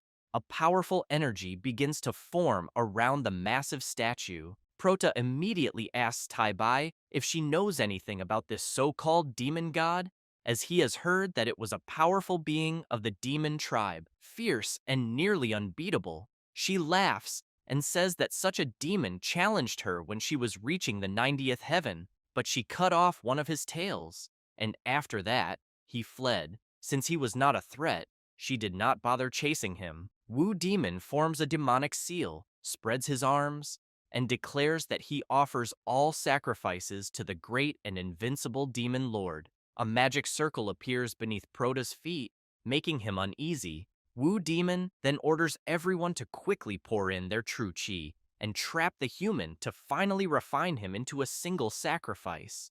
Yu becomes furious and says that they were plotting against him the entire time. Kui Nui laughs and calls Proda naive. At that moment, Minghuan asks everyone to wait and questions the demons about when they decided to sacrifice the human and why she was not informed about any of this. Wu Demon explains that they had already discussed it on the way to the altar, and that, as for her, they could not trust her at the moment, which is why they did not reveal the plan. Kui Nui approaches Ming Huan and makes it clear that everyone there has put great effort into capturing the human, and that she also needs to contribute. He then asks her to pour half of her true chi into the matrix to prove her allegiance. Ming Huan takes a deep breath and refuses. She states that the life or death of a mere human is none of her concern. Then, She turns around and says that since they did not warn her, she will leave. The demons quickly surround her. Kaiming laughs and questions whether she really thinks she can simply walk away. Kunpeng says that since she is already at the altar, she needs to leave something behind. Kui Nui approaches, laughing, and says that he thinks she should stay and later go to his cave to become his wife. At that moment, Proda comments that yet another one wants to take her as a wife. Kui Nui turns around upon hearing this. Proda makes it clear to Ming Huan that she is indeed quite popular. Then, he becomes serious and says that he is not surprised that she betrayed him this time. Kui Nui tells Yu that he is about to be refined and still has the audacity to talk tough. Wu Demon grows concerned and says that something is not right. He reveals that the sealing matrix was tampered with and that all the true chi from the treasures used in the sacrifice was absorbed by the human. Yu unleashes his power and breaks free from the refinement prison that held him captive. He then makes it clear to everyone that if they thought he, the fierce descendant of a god, would not notice the sacrificial matrix being altered, they were mistaken. He explains that, with a slight adjustment, the true chi in the matrix is now flowing toward him. Tai Bai states that all of this was thanks to her help, and that when it comes to sacrifices, no one knows more than she does. Kai Ming begins sweating coldly and wonders what they can do, knowing that they have already used at least half of their true chi to trap the human. Kui Nui, enraged, does not want to listen and charges at Proda, asking if he really thinks he can scare him. He then shouts, ordering everyone to attack together. As the demon warrior prepares to land a punch on Proda, Yu tells Kui Nui that he looks like a mediocre villain, and that this time, he will not hold back. He declares that he will show the true difference between them. Saying this, he counters Kui Nui's punch with his own. The blow sends Kui Nui flying. The demon warrior crashes to the ground, trembling in pain, immediately questioning how a mere human can possess such strength. Yu wastes no time, and without mercy, steps on Kui Nui's face. He then asks everyone whether they will face him one by one or attack all at once. The furious demons shout that they will attack Proda together. They quickly unleash their powers, transforming them into their respective auras. Proda prepares himself and says that them attacking together actually saves him a lot of trouble. Then, using his incredible speed, he begins defeating them rapidly. He leaps back as a massive explosion occurs. After the dust settles, Proda steps on Kaiming and questions whether this is all they have to show. Soon after, he sees Kunpeng trying to escape.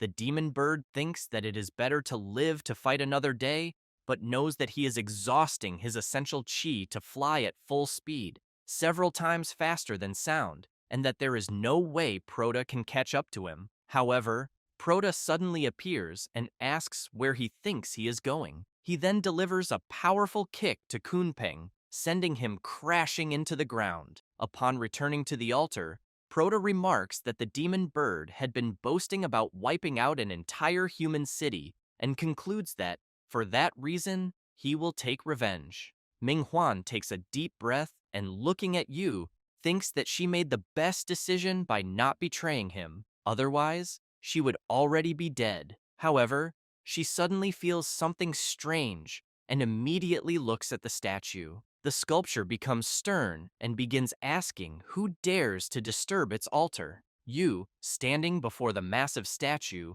is shocked and wonders how it came to life. The demon lord, in statue form, asks Proda if he was the one who interrupted the sacrifice. The remaining demons become excited and plead with their master to eliminate Proda. The demon lord, however, orders them to be silent and begins absorbing their life energy. As he takes their lives for himself, he states that offering them to him is the greatest honor they could ever receive. The demonic statue then turns to Proda and declares that it is now his turn, as he too will become a sacrifice. Yu remarks that the statue's aura is even stronger than Jomu's, and immediately asks the goddess if the demon lord has been revived. Tai Bai covers her nose and complains about the stench in the area, saying that the demon lord's soul reeks. However, She explains that he merely borrowed the statue to create an avatar and does not actually possess much power. The statue raises its hand toward Proto and commands him to remain still. Yu equips his fierce battle armor and thinks that he cannot simply stand still before such power. He then leaps forward and unleashes his explosive fist of the fierce god. A massive explosion occurs. The statue acknowledges Proto, saying that he is not weak since he was even able to land a hit. It then wonders why it senses a familiar aura in him. However, it becomes confused upon realizing that the mere human has vanished and immediately questions where he went and what this power is, as it cannot even detect him, leaving no trace behind. It then acknowledges that its true body is still asleep and that the statue's power is quite weak.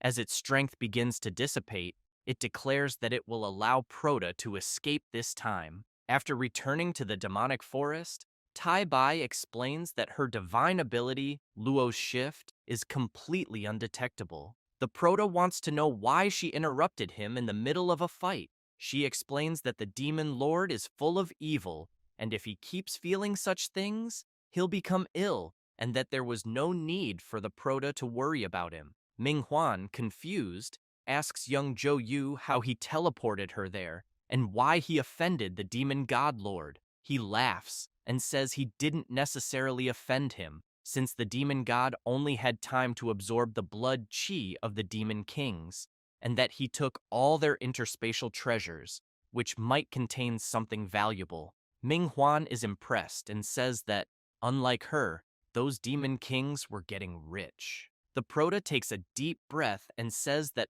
all the treasures he took still have some restrictions, but for now, he knows he doesn't need to unlock them. Then, he uses the Supreme Sacrifice technique and offers all the treasures he collected as a sacrifice. Tai Bai is delighted and says she expected no less from the young man she chose, and because of that, she'll reward him well. As a result, Zhou Yu breaks through to the power of the 19th heaven and says he's getting closer to defeating Zhou Mu. The goddess says that not only has the Proto's cultivation level increased, but now he can use more advanced techniques, and that the continuations of those techniques were inscribed in his own body, allowing him to use them without cultivation. The Proto gets excited and says it seems all the sacrifices he made weren't in vain. Ming Huan approaches the goddess and wants to know if she really is an ancient goddess and if she had been with Zhou Yu all along. Tai Bai confirms and says Ming Huan's cultivation wasn't qualified to see her, and that ever since she appeared before her, she should have known what to do. That said, the cultivator kneels and says she didn't know Zhou Yu was possessed by her, so she begs her to spare her life and forgive her insolence. Tai Bai immediately asks what to do with Ming Huan, since it seems he doesn't want to kill her. Zhou Yu uses his ability while saying that either way, he'll send her to Tai Bai's divine domain for now, but notes, there's no need to imprison her. The goddess says that it seems the issue with the demon race is temporarily resolved, so she wants to know what he's planning next. He looks up and says he suddenly remembered his mother's death anniversary is approaching, so he should return to Longyuan City. After returning and standing before his mother's grave, the Proto tells her he's an ungrateful son for leaving her buried alone on a barren mountain. He promises that once he takes revenge on the Zhou family, he'll move her grave to a more auspicious place.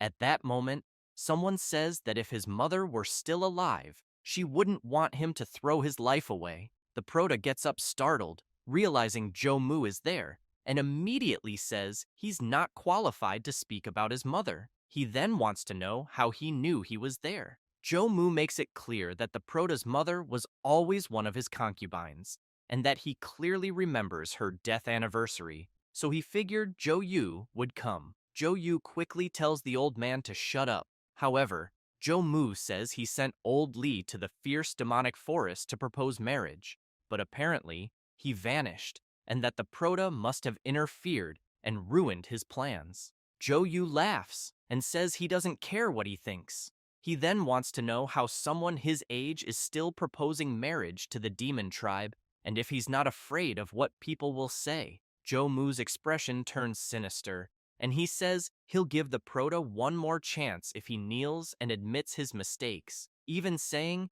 he might consider him a son again. Yu laughs and asks, "And what if I refuse?" With that, Mu unleashes his terrible power and yells, telling the Proto to die there and reunite with his mother. As the old man charges at him, he keeps yelling that Yu is really stubborn and that he shouldn't be blamed for being so cruel. Tai Bai comments that it seems the old man is getting truly serious and asks if the Proto wants her to use divine power to push him back. The Proto shouts no, saying his path of revenge is a relentless advance, and he absolutely cannot retreat now. He then equips his battle armor and asks Tai Bai to let him try the new technique she taught him, a move known as the fastest in history. With that, he dashes forward, activating the final ability of Divine Health, Phantom Speed. Mu is surprised and questions whether Yu can really strike that fast. But he quickly uses the Royal Fourth Dragon ability and blocks the Proto's attack. The Proto comments that the speed still isn't enough, and if the fight keeps dragging on, he'll be at a serious disadvantage. The evil goddess tells the Proto that while his movements are precise, his killing intent and dominating spirit are far from enough. She reminds him why she chose him in the first place. Yu begins releasing his power, thinking about his recent progress and how his mindset has changed, realizing that his quest for revenge against Mu is what made him stronger. The old man yells even louder that he'll kill the Proto and send him to meet his mother. Yu becomes even more serious and demands to know how he dares to mention his mother again. He then makes it clear that in front of her grave, he won't lose. Furious, he starts unleashing countless blows, growing faster and more intense. Mu is shocked and desperately wants to know how the Proto is getting faster and faster, to the point that his attacks are surpassing the speed of sound. Unable to defend himself, he takes a full-force hit. Mu says it's impossible and questions how someone at just the 20th heaven can truly be faster. The Proto walks toward him and asks what he's talking about. The old man is sent flying and says that out of respect for the Proto's mother's death anniversary, he'll spare his life. The Proto is confused and says the old man ran off in a very rude way. Tai Bai asks why he isn't chasing him. Yu explains that Mu is a cautious thief and noticed something was hidden, so he didn't dare fight head-on, but he must still have some tricks up his sleeve, and if they fought to the death, he might not have the upper hand. He then asks Tai Bai to transfer his mother's grave to her divine domain, as he fears the old man, in his rage, might destroy it. She agrees and begins moving the grave to her realm. She then says that the Proto now has the strength to face Mu and asks what his revenge plan will be. The Proto stays silent, so she asks why he's not answering. Yu says he suddenly remembered that the old man's 50th birthday banquet is coming up. He recalls how, when he was young and his mother passed away, Mu had a dark expression, and he thought the old man was mourning her. But now, looking back, he realizes Mu must have blamed his mother for dying before his birthday. So he simply says Mu should wait because he's going to give him an unforgettable gift. Sometime later, in the Zhou family estate, several cultivators are talking about how, in a few days, it'll be the master's 50th banquet, and everyone must be well prepared since they heard all the noble families of the city will attend, and the imperial court will also send someone to congratulate Mu. An elder says he's worked for the Zhou family for decades and has never seen such a grand event. Not even the old master's 80th birthday was this over the top, but he knows that because of the Yu situation, the Zhou family's reputation has recently declined. At that moment, Mu enters and says it's outrageous for a mere servant to dare gossip about the master's family. He then orders the guards to remove him immediately. As the guards carry him off, he cries out, begging Mu for mercy and saying he never meant to cause such an impression. As he's dragged away, he's surprised to see his lady and immediately starts pleading, saying that he, a longtime servant, served them for decades and they should spare his life. She, in a snobbish tone, says that it doesn't matter how long he served, he's just a servant, no different from a dog, and since the master wants him dead, he should just die obediently. She then approaches Jomu and asks if Rongi is still bedridden and whether he failed to save him. The old man replies that he taught his son a lesson meant to shape his temperament, and that even if they heal him, he'll still be a nobody. The cultivator agrees, saying Rongi's attitude really needs some time, but she insists Zhou Yu must pay for what he did. Zhou Mu says she should kill him and make sure he suffers excruciatingly before dying, and to do that, he'll set up an impenetrable trap.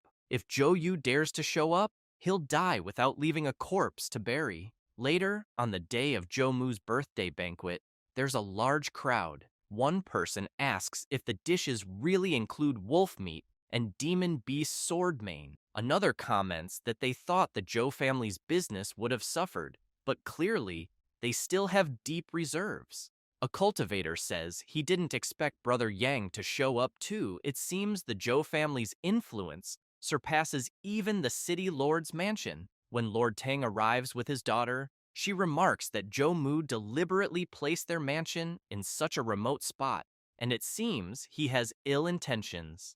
At that moment, Zhou Mu announces he's honored by everyone's presence at his birthday banquet and that he has a major announcement. He then shouts that from that moment on, his family will take control of Longyuan City and that the city no longer belongs to the Tai dynasty. The cultivators are stunned and ask if he means to rebel. He confirms and says he'll carve out his own kingdom and that the Zhou family will become the royal court of Zhou. He declares that anyone who joins the Zhou family can become a founding minister.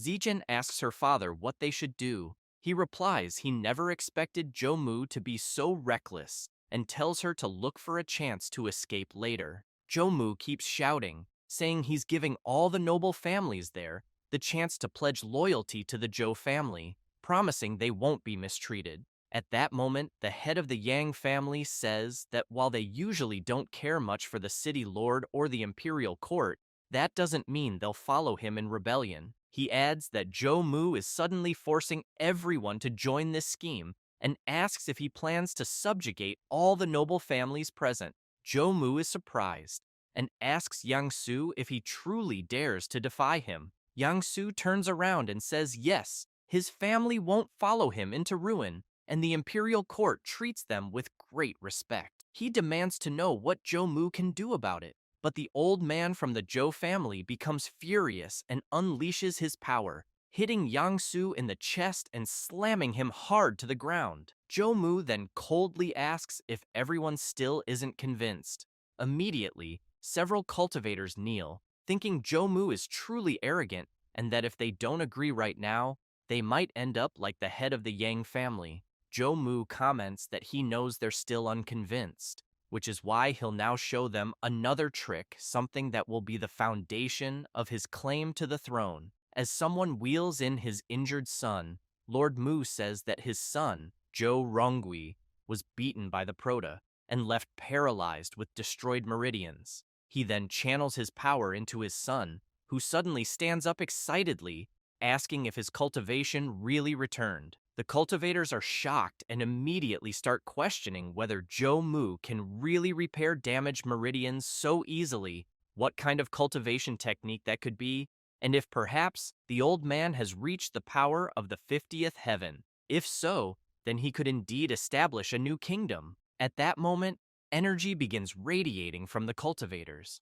Zhou Mu comments that it feels great to absorb their admiration, as it helps further consolidate his cultivation, and that his goal of becoming a god is drawing ever closer. He then shouts for everyone to kneel and pledge their loyalty. The rest of the people there quickly kneel, confused about why their legs suddenly gave out, as if it were an instinctive reaction. Lord Tang starts trembling, saying this is impossible. Even though he wants to resist, he simply can't. At that moment, the Prota arrives, shouting through a voice amplification device, telling everyone to stand up and not kneel. Jo-yu then asks Jo-mu how he dared not to invite him to his birthday banquet. The old man gets excited upon seeing his illegitimate son actually showing up. He immediately begins releasing intense negative magic. However, Rongi, upon seeing the Prota, runs toward him to attack, but not wanting to waste time, Yu lands a massive punch right to his brother's face, sending him crashing into the wall. He then walks up to Jo-mu and says they should settle things right then and there during the birthday banquet. The cultivators are shocked to see it's young Yu, the one who won the martial arts tournament, but they're also puzzled about why Jo-mu's aura suddenly disappeared as soon as the Prota arrived. Lord Tang and his daughter are thrilled to see their friend there. Yu makes it clear to Jo-mu that since it's his birthday, he'll call him father for the first time, and that he brought him a precious birthday gift. He asks him to please accept it graciously. Yu pulls a huge chest out of a portal, which makes Jo-mu curious, wondering what his bastard son is up to. The old man then destroys the chest, but the Prota asks him not to be so hasty, saying he must be quite familiar with what was inside. At that moment, someone steps out of the portal, and the Prota introduces the old man to his father, saying that the man before them is Jo-um's partner, the leader of the corpse cult. The cultivators are stunned, asking if that really is the leader of the corpse cult, a notorious evil sect. Jo-mu is intrigued, wanting to know how the Prota managed to capture the sect leader. Jo-yu explains that a few days ago, he got bored and decided to take a trip to the headquarters of the Cadrene poison cult, casually capturing the old man after roughing him up a bit. He goes on to describe how it happened. When he arrived, the cultivators immediately shouted that an enemy had invaded. As he advanced, Jo-yu wondered why the sect leader hadn't intervened yet. But then the sect leader appeared, demanding to know who dared invade his base and why his two guardians and elders hadn't kicked him out. The Prota asked if he was referring to the two weaklings he'd already defeated, saying he vaguely remembers them, but assumes he eliminated them all. The leader of the corpse cult became furious, releasing his energy while shouting and calling the Prota a brat, vowing to show him the power of the god-poisoning corpse. 3 minutes later, however, the old man was on the floor, beaten to a pulp, begging the Prota to spare his life, admitting defeat. Jo-yu says the old man had harmed countless people, so he would ruin his cultivation first. Then he demanded that he reveal everything about his collaboration with Jo-mu.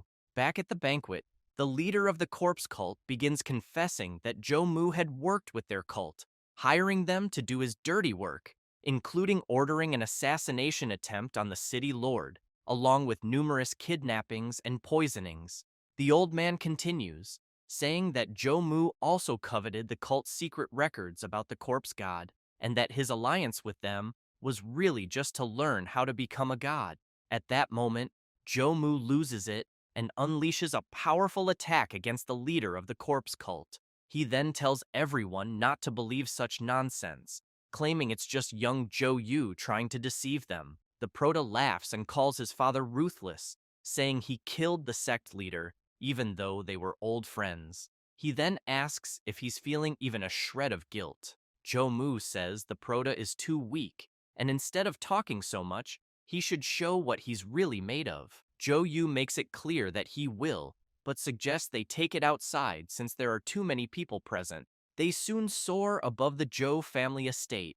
Jo-yu quickly notices that his father's flight doesn't seem to consume any true chi. Tai-bai explains that Jo-mu likely reached the realm of the 50th heaven, equivalent to an earthly immortal, and that, at this level, he can ignore gravity, one of the traits of the 50th heaven's power. At that moment, Jo-mu begins releasing his dark power while shouting, asking if the Prota thinks he has already shown his true power, because if that's what he thinks, he's completely mistaken. He then unleashes his ability, the Dancing Dark Dragon. However, the Prota manages to dodge while commenting that such a move is forbidden for commoners to practice and that only the royal family is allowed to learn it. He also didn't expect that Jo-mu had been secretly training. At that moment, Jo-yu notices his father's attack changing direction and starts questioning why the attack is chasing him, since he dodged it, wondering if the attack is alive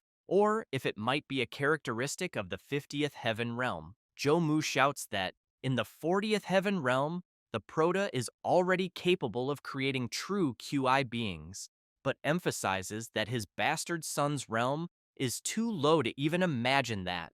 The cultivators come outside and are amazed by the battle, even saying it's worth dying just to witness two powerhouses fighting. The dancing dark dragon attack tries to strike the Proto again, but he uses his power to nullify it. Jomu gets ready and says it's not over yet, asking his son to face his ultimate technique, which he has cultivated for years. He then unleashes the four seas devouring dragon, the world-ruling dragon, and the universe-dominating dragon. The Proto tries to defend himself, but wonders who came up with such ridiculous names for these abilities. Meanwhile, Zekin is worried about Yu and asks her father if they should help him. He replies that they have no right to intervene in the ongoing battle and that they would only be a burden to the Proto. Jomu prepares once more and makes it clear to his son that he only needs 80% of his power to defeat him. The Proto laughs, and while unleashing his power, asks his father if he's seriously using 80%. As he gathers energy, he points out that he's using less than 30% of his strength. Jomu is shocked and wants to know how that's possible since he knows the Proto wasn't that strong just a few days ago. Yu asks his father if he really thought he wouldn't gain anything after invading the corpse sect alone, since he emptied the treasury and used everything for sacrifices. He says this as he unleashes his power, surrounding himself with a demonic aura. Jomu comments that, judging by the aura, his bastard son must have obtained an ancient legacy. The Proto gets ready and makes it clear to his father that it's too late for him to know anything now, so he tells him to try throwing another punch with 80% of his power. Jomu also unleashes his dark power and shouts that he refuses to believe he will lose the battle. As he attacks, the Proto says it's up to his father whether he believes it or not. The old man retaliates, and both attacks collide. Yu applies a bit more of his strength and begins to overpower his father's. Jomu is shocked and says his son is overestimating himself. However, he tries to fight back but fails. Unable to understand what's happening, he is then struck by the Proto's ability. The cultivators watching the fight point to the sky and shout for everyone to look. As Yu has broken Jomu's formation, Jomu activates his restoration ability and screams, asking the Proto if he thinks he has won, making it clear that the 50th heaven realm is beyond his imagination. He believes that, at the moment, he can regenerate from a single drop of blood. Without wasting time, he attacks his son with the divine dragon fist.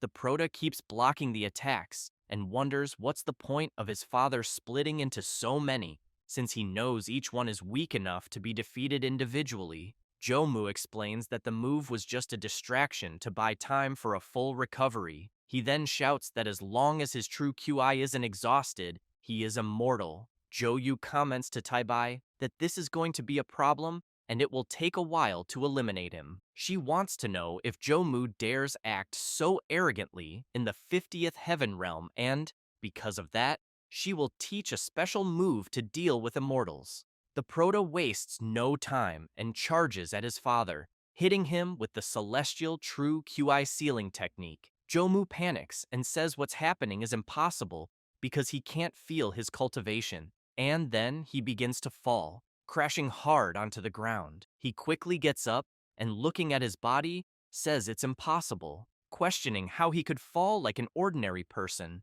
realizing that his son must have sealed his cultivation. The Proto approaches and makes it clear to his father that he's nothing more than a greedy mortal and doesn't even deserve to be called human. Yu smiles and says his father lost, asking if he liked his birthday gift. Jomu is speechless, overwhelmed with shame. The Proto calls everyone over and declares that his father is guilty of heinous crimes. The cultivators begin to question how Jomu could have lost, suspecting he might still have a trick up his sleeve, and decide it's best not to take sides yet. especially since no one knows how Jo-yu will treat them after his victory. The Prota continues, saying that his father openly tried to rebel and establish his own kingdom, and that anyone who doesn't oppose him must be one of Jo-mu's rebel accomplices. He also thinks that noble families never give up until it's too late. At that moment, Schwangen raises his hand and shouts that his family firmly opposes Jo-mu and that their patriarch was seriously injured because of it. With his life hanging by a thread, the Prota tells Schwangen that it's good to know his family knows where they stand. The cultivator asks about his patriarch's injury, but tells Jo-yu not to worry. The Prota extends his hand and uses his healing power on the Yang family patriarch. The family members rush over, eager to know if he's truly alive, calling it a divine miracle. The patriarch, confused, tries to understand what happened. Some elders comment that they always knew Jo-mu was not a good person and say he should be executed along with the newer generations of his family. At that moment, Jo-mu gets up and asks the Prota if he thinks he's won. Jo-yu replies that he does and asks his father if he really thought he didn't know about his little arrangements. Jo-mu's wife calls Rungi and tells him that while his father distracts the Prota, they should escape quickly. Rangi is scared and asks his mother if his father really can't defeat Jo-yu. She explains that the Prota obtained a legacy from an ancient god and should not be underestimated, but warns that if they escape and leak this information, he'll never know peace again. However, Ming-hwan and Jun block their path and ask where they think they're going, telling them not to rush. Jo-mu's wife shouts, asking Jun if she really became Jo-yu's servant. Ming-hwan responds that the Prota knew they would try to escape secretly. Jun laughs and says she had already told the Prota the exact location of the secret passage. The Madame begins to unleash her power and shouts, asking if the two really think they can stop them, saying she has some family elders with her who are still above the 20th cultivation of the heavens. She says this, but suddenly starts to feel strange, and everyone begins to fall to their knees, their bodies feeling off, until she looks up and sees a foot on her head. It's June, who asks her former lady if she didn't realize breakfast was poisoned. She explains that normally she wouldn't be able to poison all of them without them noticing, but fortunately, Jo-yu helped her with that. It didn't take long before the Jo family's rebellion came to an end, with everyone from Jo-mu to the servants being arrested. While in custody, Jo-mu's wife begs her nephew, saying she's Jo-mu's first wife, and he should take that into account. The Prota approaches and makes it clear that she never wished him well. Then he says his father will never reveal anything, so they're going to get a little more familiar. He cuts the rope binding her, and holding her chin, remarks that she's still quite attractive. He then asks her to tell him where the Jo family's treasure vault is, saying he'll spare her if she talks. She hesitates and says she knows nothing about the vault. Jo-yu pulls his hand away and asks if she thinks he's stupid. He then grabs some papers and says the warehouse is full of gold, silver, jewels, and plenty of grain, but there are few magical artifacts or medicinal herbs for cultivation. He also carefully checked the family's account books and suspects she must have hidden all the truly valuable things. She becomes furious and calls him a bastard born of a concubine, saying the master should have killed him along with his mother back then. As soon as she says that, she gets a tremendous slap in the face from the Prota. While on the ground, she demands to know how Jo-yu dares to hit her face, saying even her husband never laid a hand on her. The Prota raises his hand and asks what's wrong with hitting her face, adding that he dares to hit not only her face but her butt too.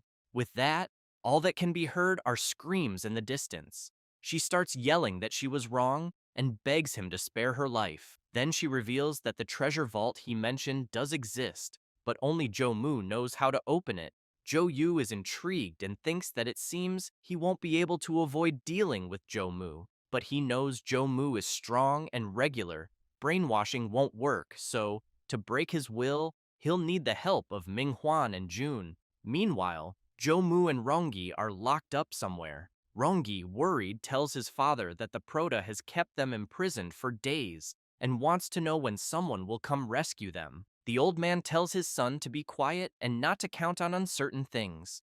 Rongi continues screaming in despair, saying they can't trust the Prota because he hates them to the bone. But then they hear a voice saying Rongi is wrong. It's the Prota, accompanied by Minghuan and Jun, and he tells his brother that he could never bear to see him die, and that he still hasn't fully restored kindness.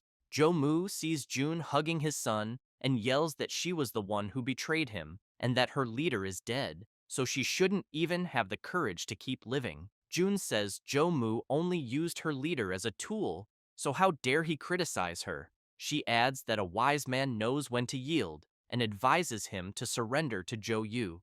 Minghuan laughs and says she's heard he's completely ruined publicly, but wonders how he's still interested in a demoness like her. Rongi starts panicking and begs the Prota to spare his life for old time's sake, promising to do whatever he wants, even offering up his wife. Yu says that with two beauties already by his side, why would he be interested in his wife? However, he tells his brother to kill their father, and in return, he'll spare his life. Rongi is terrified. Mu says his bastard son is trying to create a conflict between them and calls Rongui naive for not seeing it that his real son would never betray him, even at the cost of his own life. But Rongi turns, trembling, and says his father has always been cruel and that he wants to live. So he kneels before his brother and shouts that he'll help him, even kill his own father if it means he'll be spared. Yu looks at his father and says that's how his beloved son treats him, adding that his first wife is now also his servant. The Prota gets annoyed at his brother, kicks him, and tells him to get out. Then he approaches his father and says that being betrayed by his beloved son and first wife doesn't seem to affect him. Mu asks if the Prota really thinks he can break his iron will, saying if he does, he's delusional. Yu starts walking around his father and says that's because his sense of confidence comes from martial arts. Then he tells him that he thinks his celestial life and death fist can still be improved. He asks if, by becoming stronger, his father still believes he could beat him. The old man says yes and asks why. The Prota smiles and says he'll grant that wish. Then, releasing his power over his father, he tells him he's going to help him return to his peak condition. Mu comments that what he's feeling is incredible, and not only has he returned to his peak, but all his old injuries have healed, and his technique has advanced even further. He gets excited and shouts that he has finally reached the perfect realm. Then he tells his son that he dug his own grave by healing him, and that now his power has increased several times. Without thinking twice, he leaps forward and begins launching countless attacks at his son. The Prota counterattacks and thrilled shouts that his old man is even stronger than the simulation. Mu feels his son's power and immediately jumps back, saying it's impossible, that he has reached the perfect realm of the 50th heaven, so he wants to know how he's still losing. Yu explains that he used a lot of divine power to fight dozens of battles against a simulation of his father's strongest state. Then, the Prota points his finger and yells at his father that he's been defeated once again, and that no matter how much he trains, in 100 years or 1,000 years, he will never be strong. Mu starts coughing up blood on the ground, and a strange dark energy begins to flow out of him. He begins saying that now that he knows his martial heart is broken, he should be able to search through his memories. This power turns into a sinister aura and screams, calling the Prota a brat and asking how he dares to ruin his plans. A shining being emerges from the old man's aura. The Prota immediately wants to know who it is and how it can come out of his father's body. The being remarks that it was him who defeated Mu and wants to know how he dares ruin his plans. But he points out that the Prota's cultivation and talent are very good, and that he is indeed stronger than Mu. He says this and charges toward Yu, asking him to surrender his body. However, he crashes into something that blocks him. Tai Bai had put up a powerful shield. She then makes it clear to the creature that the body and soul of the Prota belong to her, so she wants to know how he dares touch her person. Upon seeing the goddess, the being says he's not surprised the young man is so powerful, but makes it clear that he ruined his plan to control Jo-mu and shouldn't think it's over. Jo-yu immediately demands an explanation. The being says it's nothing, that the old man just happened to find him a few years ago while exploring a certain secret realm. He saw that Jo-mu was an ambitious talent, so he infiltrated his consciousness and amplified his desires. Then, he made him arrogant and led him to believe he could become a god. But it was actually a trap, and he possessed his body during a critical moment in his cultivation. The Proto turns serious and says, it's no wonder that, in his memory, Jo-mu became more and more extreme and unstable over time. However, he wants to know whether, when his mother was sick and passed away, his father was still lucid or already under influence. At that moment, Tai-bai becomes enraged and, unleashing her power, tells the god of law that he had hidden before so she couldn't detect him. But now she wants to know if he dares show himself and say such foolish things. She then warns him not to forget that this is her divine domain. The god opens a portal and tells Tai-bai he'll let it go, acknowledging her power, but points out that her divine domain still hasn't been fully restored. And while he knows he can't defeat her there, he also says she can't stop him from leaving. Jo-yu immediately equips his divine battle armor and shouts that he doesn't care if the being is a god or anything else, but makes it clear that this is not a place he can come and go as he pleases. Then he leaps forward while the goddess thinks that the divine power in the domain is flowing toward the Proto, and that his fist intent is resonating directly with the divine domain.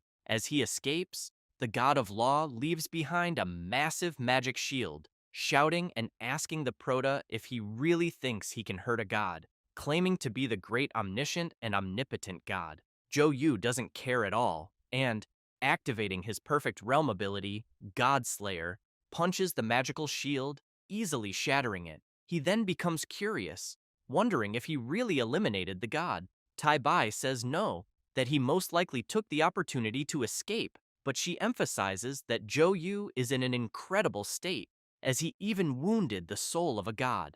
Tai-bai grabs a sphere and tells the Proto that the god lost part of his divine power because of him, and that this power can be used to repair her divine domain and further enhance his cultivation. Jo-yu asks his goddess about the origin of the so-called god of law. Since it seems the two know each other, she says that's a good question, and that first, she needs to explain that the so-called gods are merely beings with power beyond the 75th heaven, and that only in the 75th heaven can someone have enough cultivation to open a space and establish an independent realm, and that in the ancient era, the environment was dangerous, and common people could only seek protection from the strong. Thus, the powerful beings of that time were considered gods and worshipped, and that often there were disputes and conflicts between the gods.